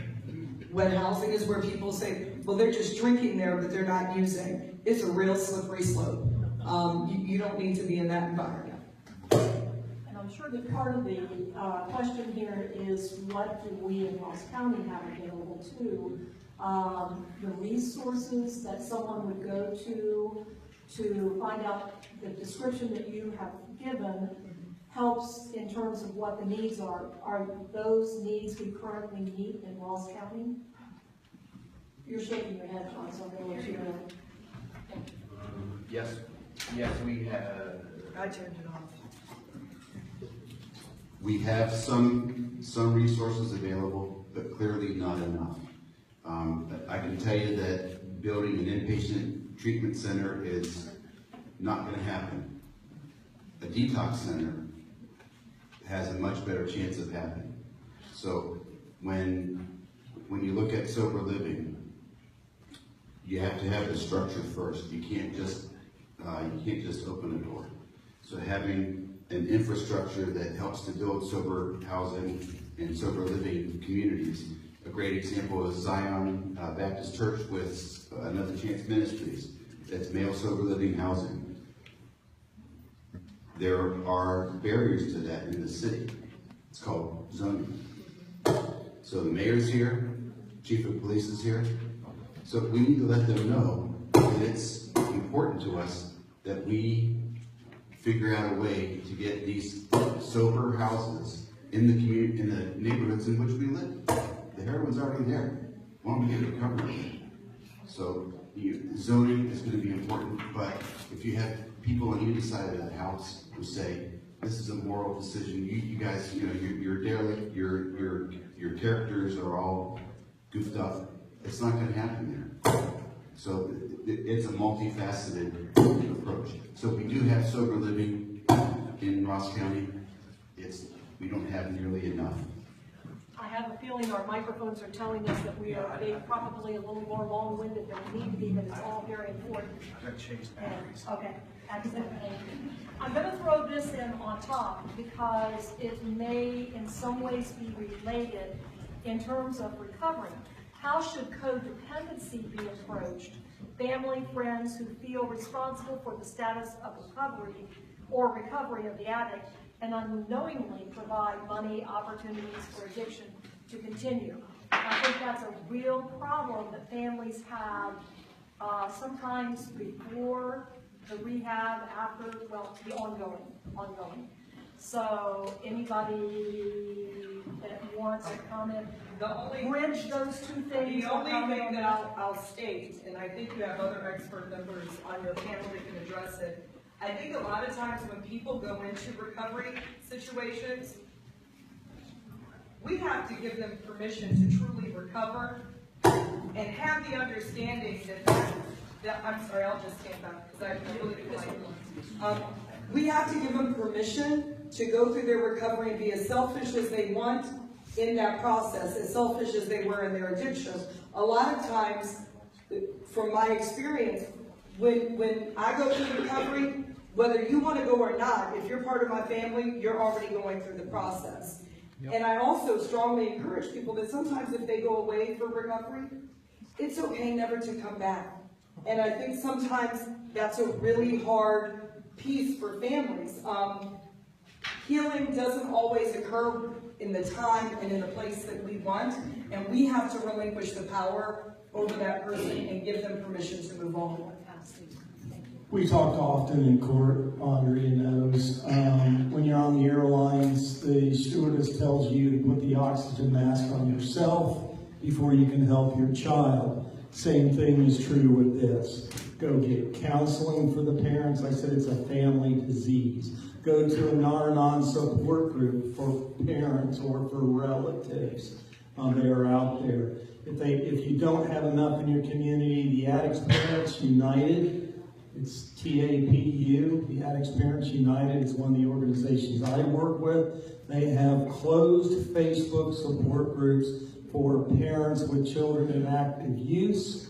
They have closed Facebook for parents who have lost a child, and they have resource on their website for places where parents and relatives can go and get healthy. Thank you very much.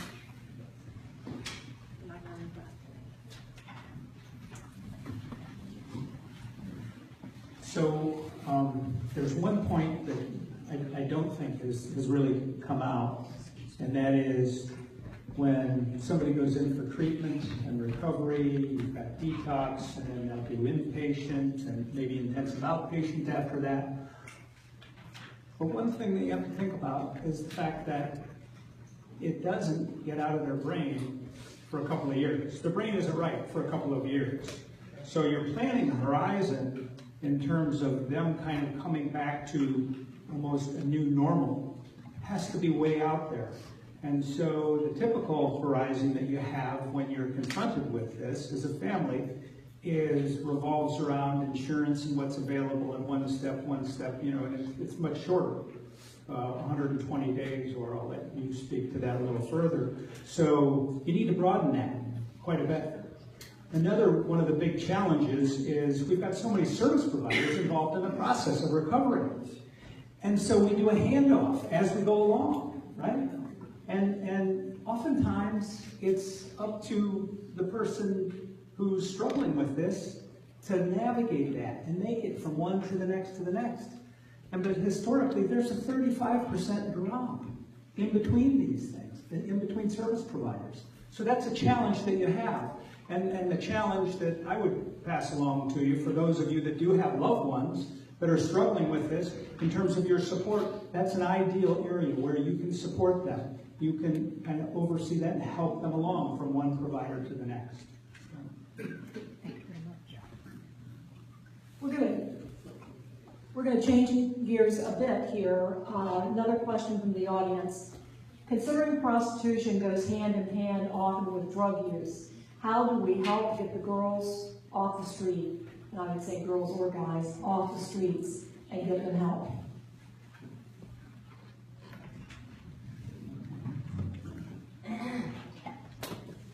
That's true, that some of these women resort to prostitution, sell themselves, as earlier Dr. Davis said, you know, they'll sell their heirloom items, they'll beat up their family members, they'll steal from their family members. Same as with prostitution. These women will sell their bodies to get a fix. And they're not selling it for money, they're selling it for the actual drug. And that's what these drug dealers feed on.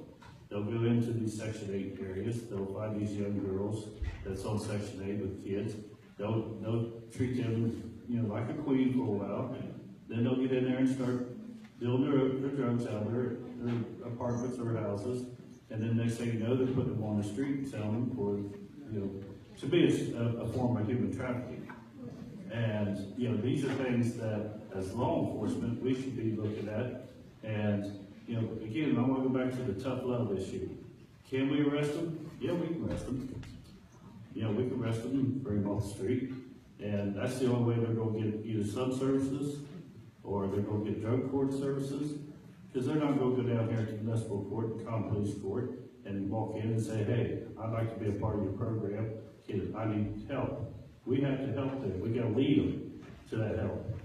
And, you know, these women are being preyed on. That's why we have missing women right now. These women are being trafficked just as well as the drugs are being trafficked. And it does go hand in hand, and that's what these women are being trapped in.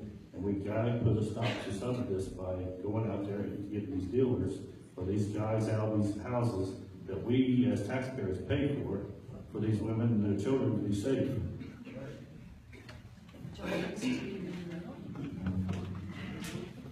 My suggestion would be to invite Judge Herbert. He's an expert nationally known on human trafficking. He runs a solicitation human trafficking court in Franklin County. Invite him to be a speaker. Invite Ms. Boxell back. She's worked with him before. And the other speaker was absolutely correct. It's a human trafficking issue. I would just, on one of the other questions, I wanted to pop in on detox, and you talked about a detox center. One other option is ambulatory detox, and you can look at that and you can do it for cheaper. And it's all a money issue, sadly.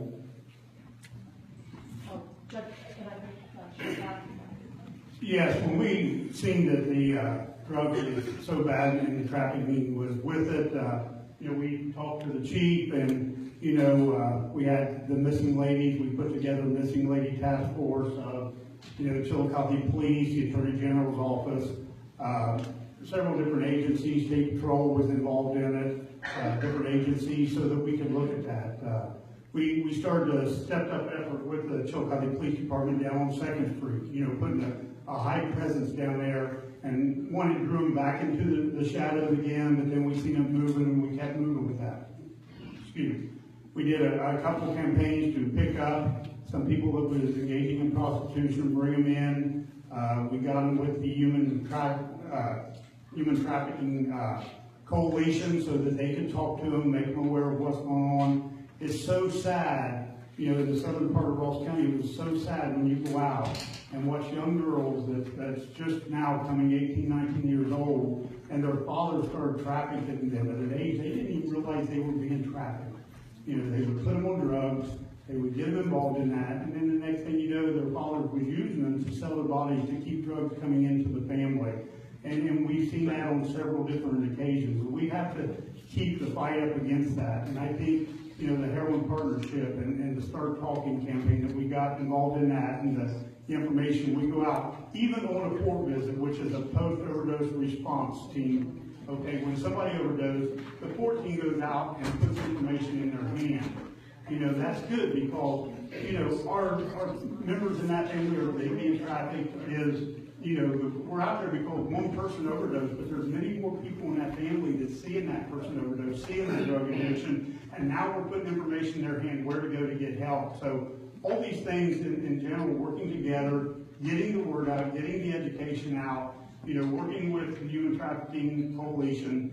Like I said, a lot of these girls, just like Guy said, is sucked into it on being used by drugs, that they don't realize they're in it. They don't realize how bad this is on them. And especially when they're so young, they can't comprehend that they are being trafficked. And we have to make them aware of that fact and get them out of that environment. Thank you very much. Well, we got it. What we're going to do is we have someone who would like to speak to the low-income Section 8 housing part of this, and we're going to give you a chance and then give her a chance. Then we have one more question from the gentleman in the back, and we'll be back. Okay, like the sheriff said, we stepped up enforcement efforts a couple years ago on 2nd Street, and that enforcement effort, to be blunt, was basically window dressing. You arrest somebody, you're out of jail the next day. I had a chance to talk to a convicted felon who spent several years in prison. He was from Cleveland, and he came to me with a problem, and I said, "You're coming to me with a problem, why don't you bring me a solution? Tell me what the real deal is here." He said, "Well, the first thing is, you're wasting your time arresting people." I thought, yeah, right. And he broke it down to me. He said a dealer who grows up on the street has three choices in life. They can make money, they can die, or they can go to jail. They don't care about dying, and they don't care about going to jail. So they're out there for the money. That's the only thing that they want. And he told me, he said, your only way to solve this is through treatment. Get these people help.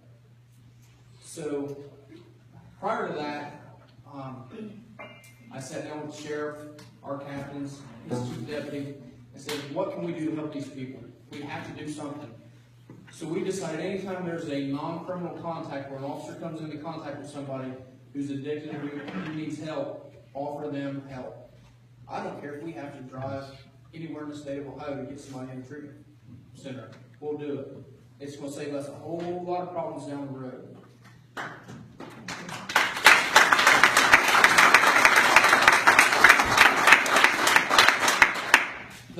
weekend that we did it, we had 3 people who wanted help. And the first day I called Dr. Davis and said, hey, this girl wants help. She come to Chillicothe from Louisville, Kentucky. Wow. She was a prostitute. She was rock bottom. You know, we took her to Crisis Center, where she went from there, unable to follow up on that. Following week, we had 2 females, area Bridges second. We were patrolling that area heavily, and they came up to the officer and said, we need help. Let's get clean. So we made 1,000,001 phone calls. We talked to Dr. Davis, Judge Ager, Terry Minnick, the Crisis Center. Finally, Dr. Angel said, bring him to the health department. So after that meeting, in that event, Judge Ager said, look, I've got the money in the court. I can pay for the Vivitrol shot. So my thought is, if we arrest somebody on an F4 and F5, they're going to go to court, they're going to get treatment. Let's take out the court and get them from the street to get treatment. I think that's the best solution. We cannot arrest ourselves out of this problem. It's not going to happen.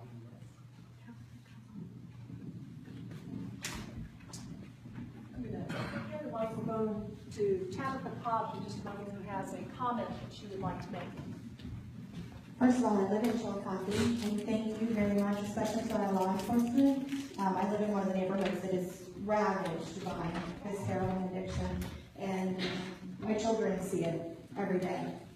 My church sees it every day. So thank you very much for everybody that's put in the effort, everybody that's put in the work and the hours. We see it. We appreciate it. I work for the Chillicothe Metropolitan Housing Authority, and I work for Section 8 housing. So I want to address what you said, Mr. Hayburn, because it's not people that are in Section 8 housing. It's not people that are in low-income housing. This heroin epidemic is no respecter of person. It is no respecter of race, gender, socioeconomic class. It does not care how much money you have. The child of Mr. Harris down there is just as likely to get addicted to an opioid as the child of someone that I am assisting with their rent and helping them get to a place where they're on their feet and that is no longer a danger to them. People talk all the time about low-income housing and about this being a low-income housing and a low-income problem. It's not. We're here to help, and we work with these people, and we do anything that we can to help these people. One of the things that was addressed tonight was, where do these people go after they get out of rehab? We're limited some by HUD, by what we can do, but we try to house them. We try to work with them and get them a place that they can go. And if it wasn't safe, they wouldn't be allowed to go there. So I wanted to address that because it's not a Section 8 problem. It is not a low-income housing problem. It is not a low-income people problem. Your child, my child, the child of a homeless person living on the street, any of them can get access to medications. Any of them can get access to the drugs. It doesn't have anything to do with money.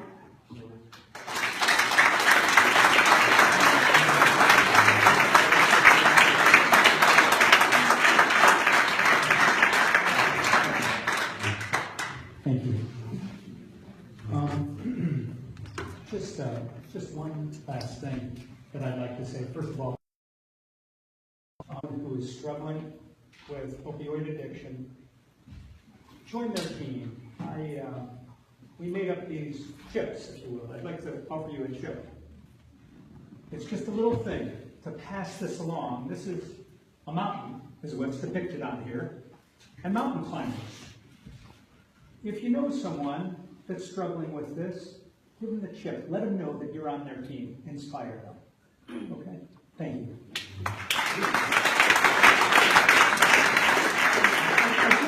I have a responsibility to be sure that this other question, the patience of the saints has been going on right here. Good evening. I'm Pastor Joe Zeraldo at Walnut Street United Methodist Church. I was transferred by the church here from Marion, Ohio, which suffers as the worst county, unfortunately, for addiction. And prior to that, I was appointed in Marysville, working a lot with West Central, which is an alternate prison facility that deals specifically with people who are incarcerated for addiction-related crimes to help them in treatment. And one thing I learned through West Central is that in a controlled environment, you can control and help people who wrestle with the chains of addiction learn new habits. What I learned in Marion, and Marion and Crawford counties come together in their joint efforts, is that the judicial system finally sat down with several people who were involved in this problem and asked the question, what is it we can do across the community to help those who are struggling with addiction? So I have a two-part question for you, and I think all of you should have some input. Maybe this is a way to wrap up tonight. The first question I ask is, what barriers do you see that exist between the organizations that are represented here that need to be knocked down in order for us to work more cooperatively together? And two, I think the other burning question in the hearts of most of the people here is, what can the community do? What can we do that you see that can help be a part of the solution and not just talk about the problem? So that's the two questions that I have for you. Thank you for such an easy question. Oh my gosh.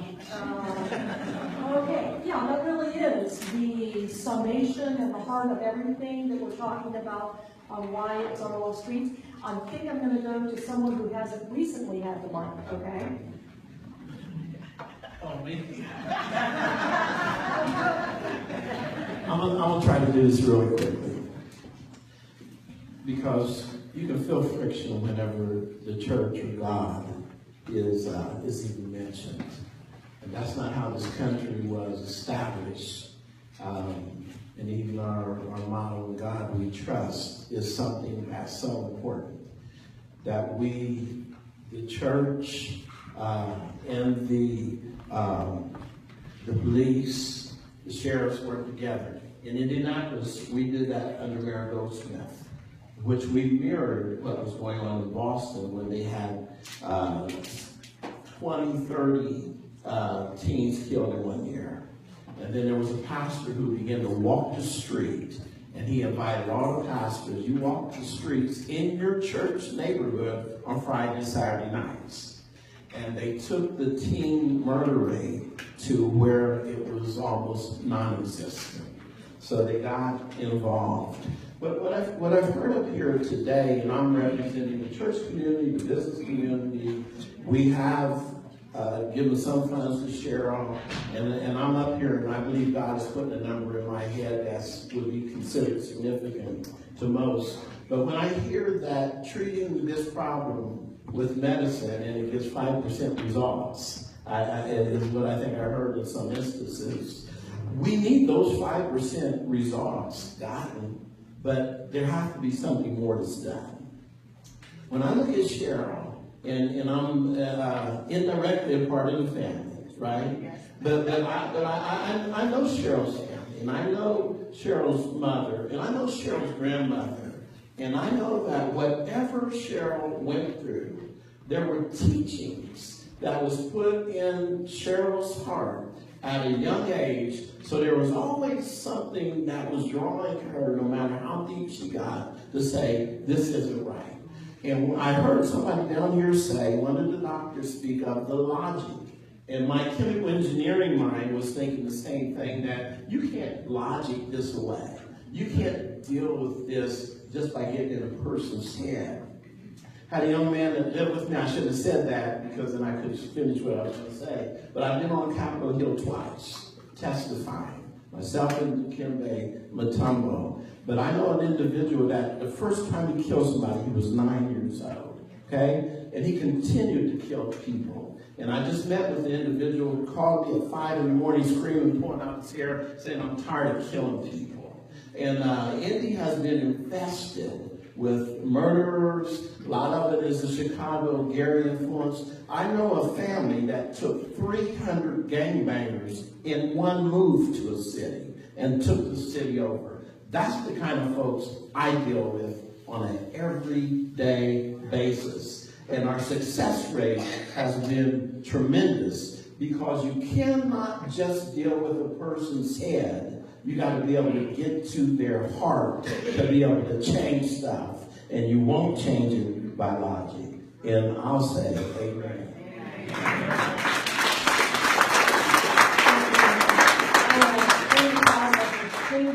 Turning this microphone over to Cheryl Beverly, thank you very much. I can't do that without one little advertisement, and that is, as the League of Women Voters, we have put together a calendar of all of the dates that the Board of Elections office is open for voting. Now, this is not a political statement. This is if you don't understand that legislation, dollars, influence has to do with elections, then you haven't gotten the message here tonight. It does.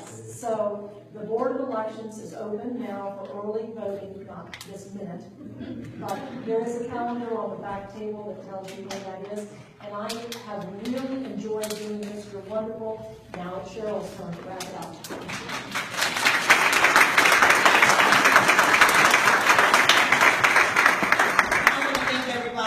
I really want to thank my panel. I want to thank you for traveling, taking your time out, from going home. You've been at work all day and you still came here. I want to thank everybody for that. I'm going to announce Mallory. Mallory and I, we worked really hard. Miss Julie's sitting in the audience here. We worked really hard with these ladies that we have in the housing. Treatment is just, it's treatment from day one, from the time we wake up to the time we go to bed. Even we be texting each other, waking up, Mallory helps me out a lot with my rules and things, if we're in the housing, because you need that, I need it because I'm doing everything. It's like, from the time the girls arrive to, time they go home on weekends, I'm working constantly. Right now, we are in a house. I have women in this home. Right now, I am working off of, what I can, the little bit of donation that I can. We did get a car donated, which is in the shop. We don't have the money for it right now. Hopefully, we will get that soon to get this car out of the shop that was donated. You will get it. We are, my sister does all the driving for us. She does all the driving for us. And she does not get upset. And she says, just let me know. So we're working hard on these ladies.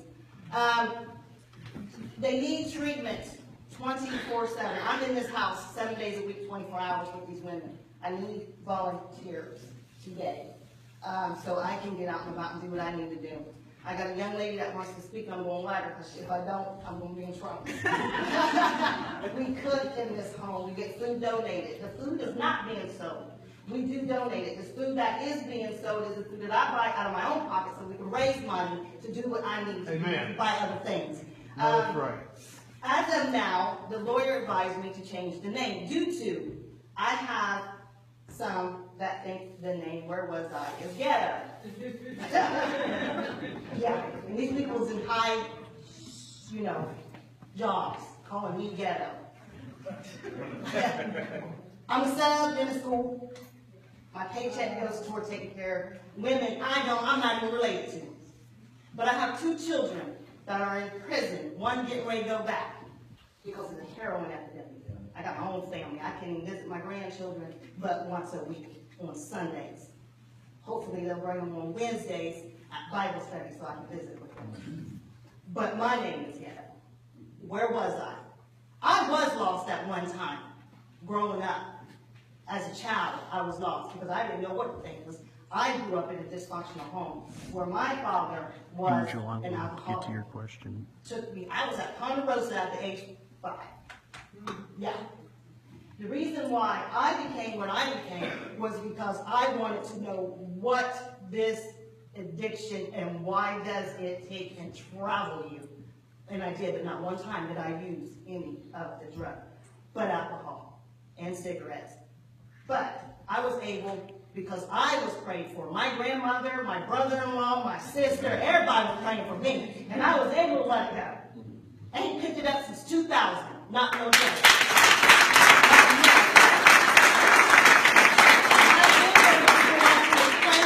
About this drug though, and where and how you can buy it. And it ain't in no project. I was going up Naples, and it wasn't my sister's or my brother's house to buy it. I was going up there buying quality of drugs.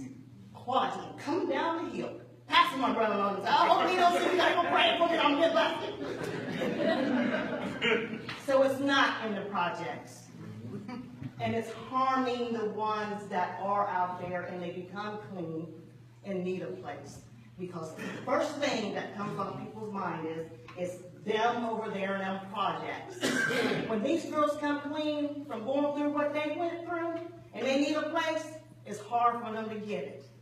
Because there's a lot of them, they don't need over here. Why? It's not over there. It's next door to you over there. And I know, because I bought it. I bought it. Today I can stand here and I can talk to Keith Washington. Believe it or not, he arrested me. Put me in the car. And I was trying to deny I didn't do it. I didn't start it.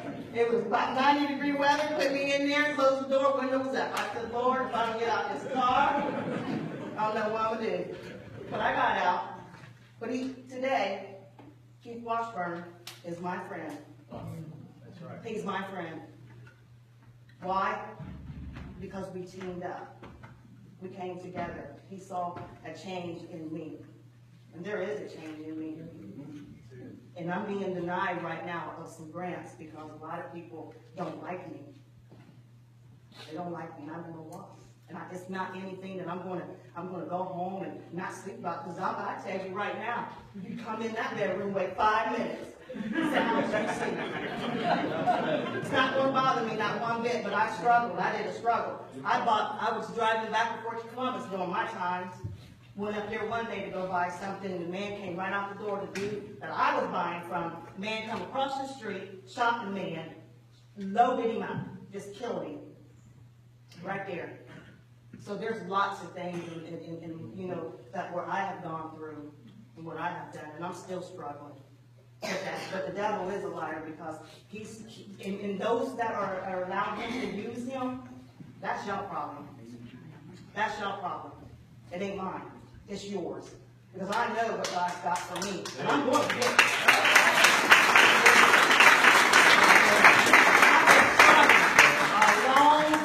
I've been struggling a long time. And I'm going to talk for a minute. Because I've been keeping my mouth shut for a long time. But today I'm going to talk. Because I'm tired and I need help. I need help. And I'm tired of being tired. And I want to thank God for helping me. Now it's been pulling me through. She said, just hang in there, Miss Cheryl. Hang in there. But it's been a rough ride, I'm telling you. But I know I changed because he ain't been at my door to arrest me. And I'm going to keep doing it because this is my community. You know, my sons are messed up right now. My sons are messed up. They are. And I'm having a battle with it because they're messed up. And the sad part of it is, they daddy messing them up. He messing them up. I'm trying to do all I can do. He over there, really? And I'm going, yeah, I'm going to say it because I'm mad. And a lot of y'all don't know about me. You just know them 2 sons of mine is all messed up. You don't know my whole family. But if you turn around with the guy in the red shirt with the tie, that's mine. All right?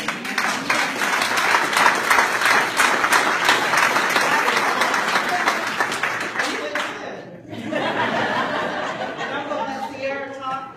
I got a gentleman back here. He drove all the way up here from Pennsylvania. There's another program that I got that's going to be November the 30th. I'm going to talk to my brother-in-law about it. We'd like to come into the schools with it. He's got a man that's going to come down. He'll explain everything. And then after that, we are done. We're going to be done. And I appreciate everybody. I really do. And I can go on and tell you more of my stories, but I'm going to save it for the book.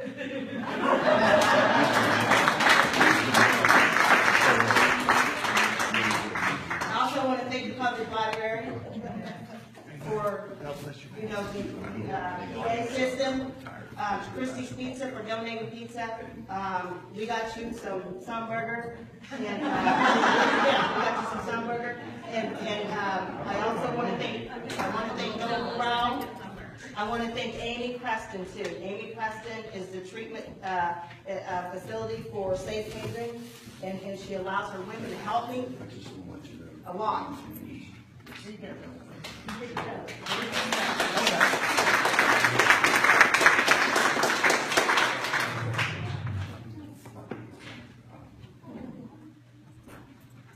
Hi guys, my name is Sierra. I'm 28 years old and I am an addict. I'm really, really nervous. Let me just put that out there. Okay, my biological mother is an addict.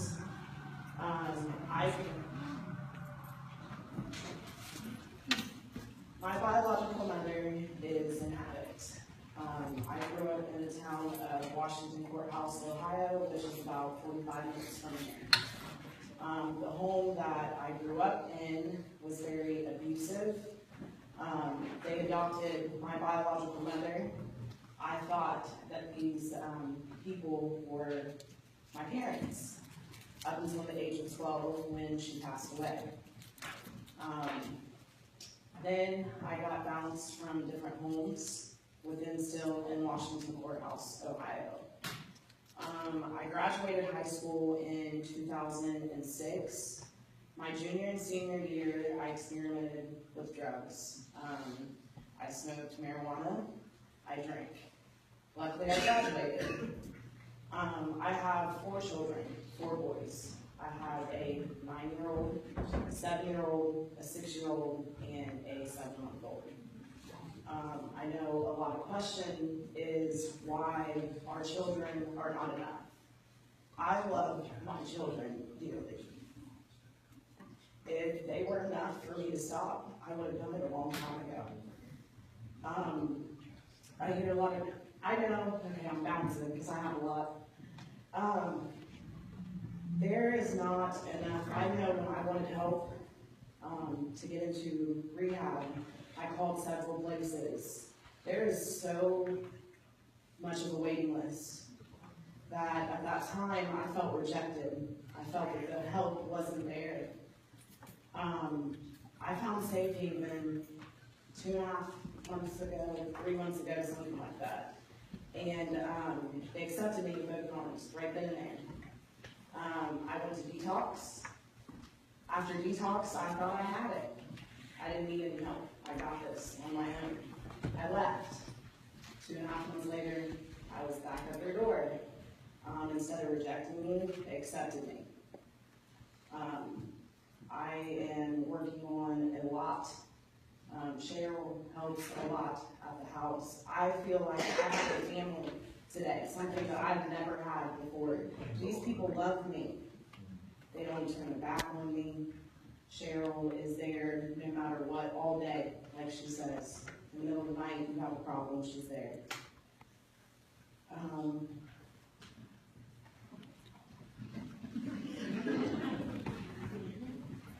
Have you ever had Narcan? No. By grace of God, I never overdosed. I've seen it. I had a judge tell me at one point in time that I was around the wrong people, the wrong places, the wrong things. I had a drug habit that I could kick on my own. He threw me in jail. I did my time and he released me.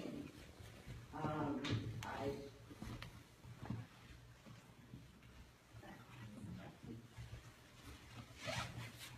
think that's it.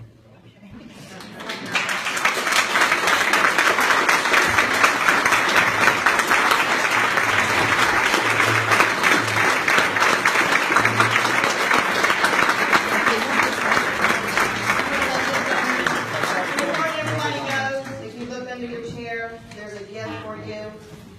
It's not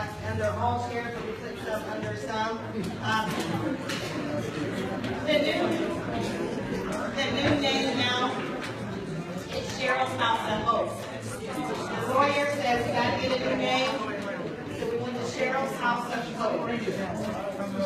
Thank you. Can I have your attention, please, real quick? My name is Mark Stoner, and I'm a retired high school and college basketball coach. I help in Western Pennsylvania. I'm a Pittsburgh Pirate fan, but I'm rooting for the Cleveland Indians. But Cheryl has fired the first volley, you see, because on November 30th, a gentleman by the name of Ron James is going to come here, and he's the male version of Cheryl Beverly. He did every drug note that's in the market. The doctor who was here, he took Oxycontin and everything like Skittles. But he made a choice. He accepted Jesus Christ, wrote a book on choices, and he's going to speak about making your next choice the right choice on November 30th, and I urge you to come. I came down here because I'm a father of two. I have 4 grandchildren. And the gentleman over here that came in his work clothes said, when do you start him? As a basketball coach, nothing breaks my heart more when I get a phone call late at night as the assistant at the college that I was at, because they always call the assistant coach, we're the uncle, you know. You call your uncle, hey coach, so-and-so's in trouble. What do you do? Coach, they were partying and doing drugs. They went into the dormitory and arrested him. I said, did you call the coach? No, coach, no way. It is the most heartbreaking thing. We have to quit kicking the can up the road and come together. I've always told my players, you've got a fist, you've got a hand. That's 5 guys on the court. If I slap the pastor, he's going to get back up. But if we bring the hand together, we knock the enemy down. And I'm telling you, the bottom line is God is first. You have to have Jesus Christ first. I urge you to come out. Charles fired the first volley. We're not done. I came here because this is the United States of America. All right? And we all have these problems. I came from my sister-in-law's house in Pittsburgh, and it's not in the Section 8 neighborhoods. A little white picket fence, the neighborhood she lives in, and a young lady OD'd on heroin. It's everywhere, and we got to come together. Thanks for giving me the time.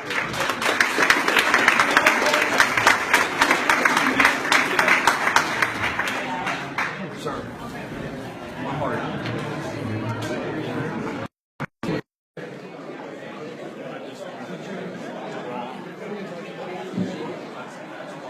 All right, folks, I'm going to step out here for just a second. Thanks to everybody for joining us here tonight. Again, we're coming to you live here from St. Paul's Church in Chillicothe at the Heroin Town Hall. If you have any other questions, I will try to get them answered. I'm also going to attempt to talk to a couple of the speakers that are still left here this evening. Again, I appreciate everybody joining in tonight. Absolutely awesome to see a lot of the comments out there. If you have any questions, comments, concerns, message us, let us know. Safe Haven, Amy Preston there. I want to thank you for all your comments and for reaching out. Awesome. I thank you very much for that. And for everybody that has watched this video and shared it, I appreciate it very much. Again, I'm going to attempt to talk to a couple of the speakers here as well. So, just look see any last second questions here.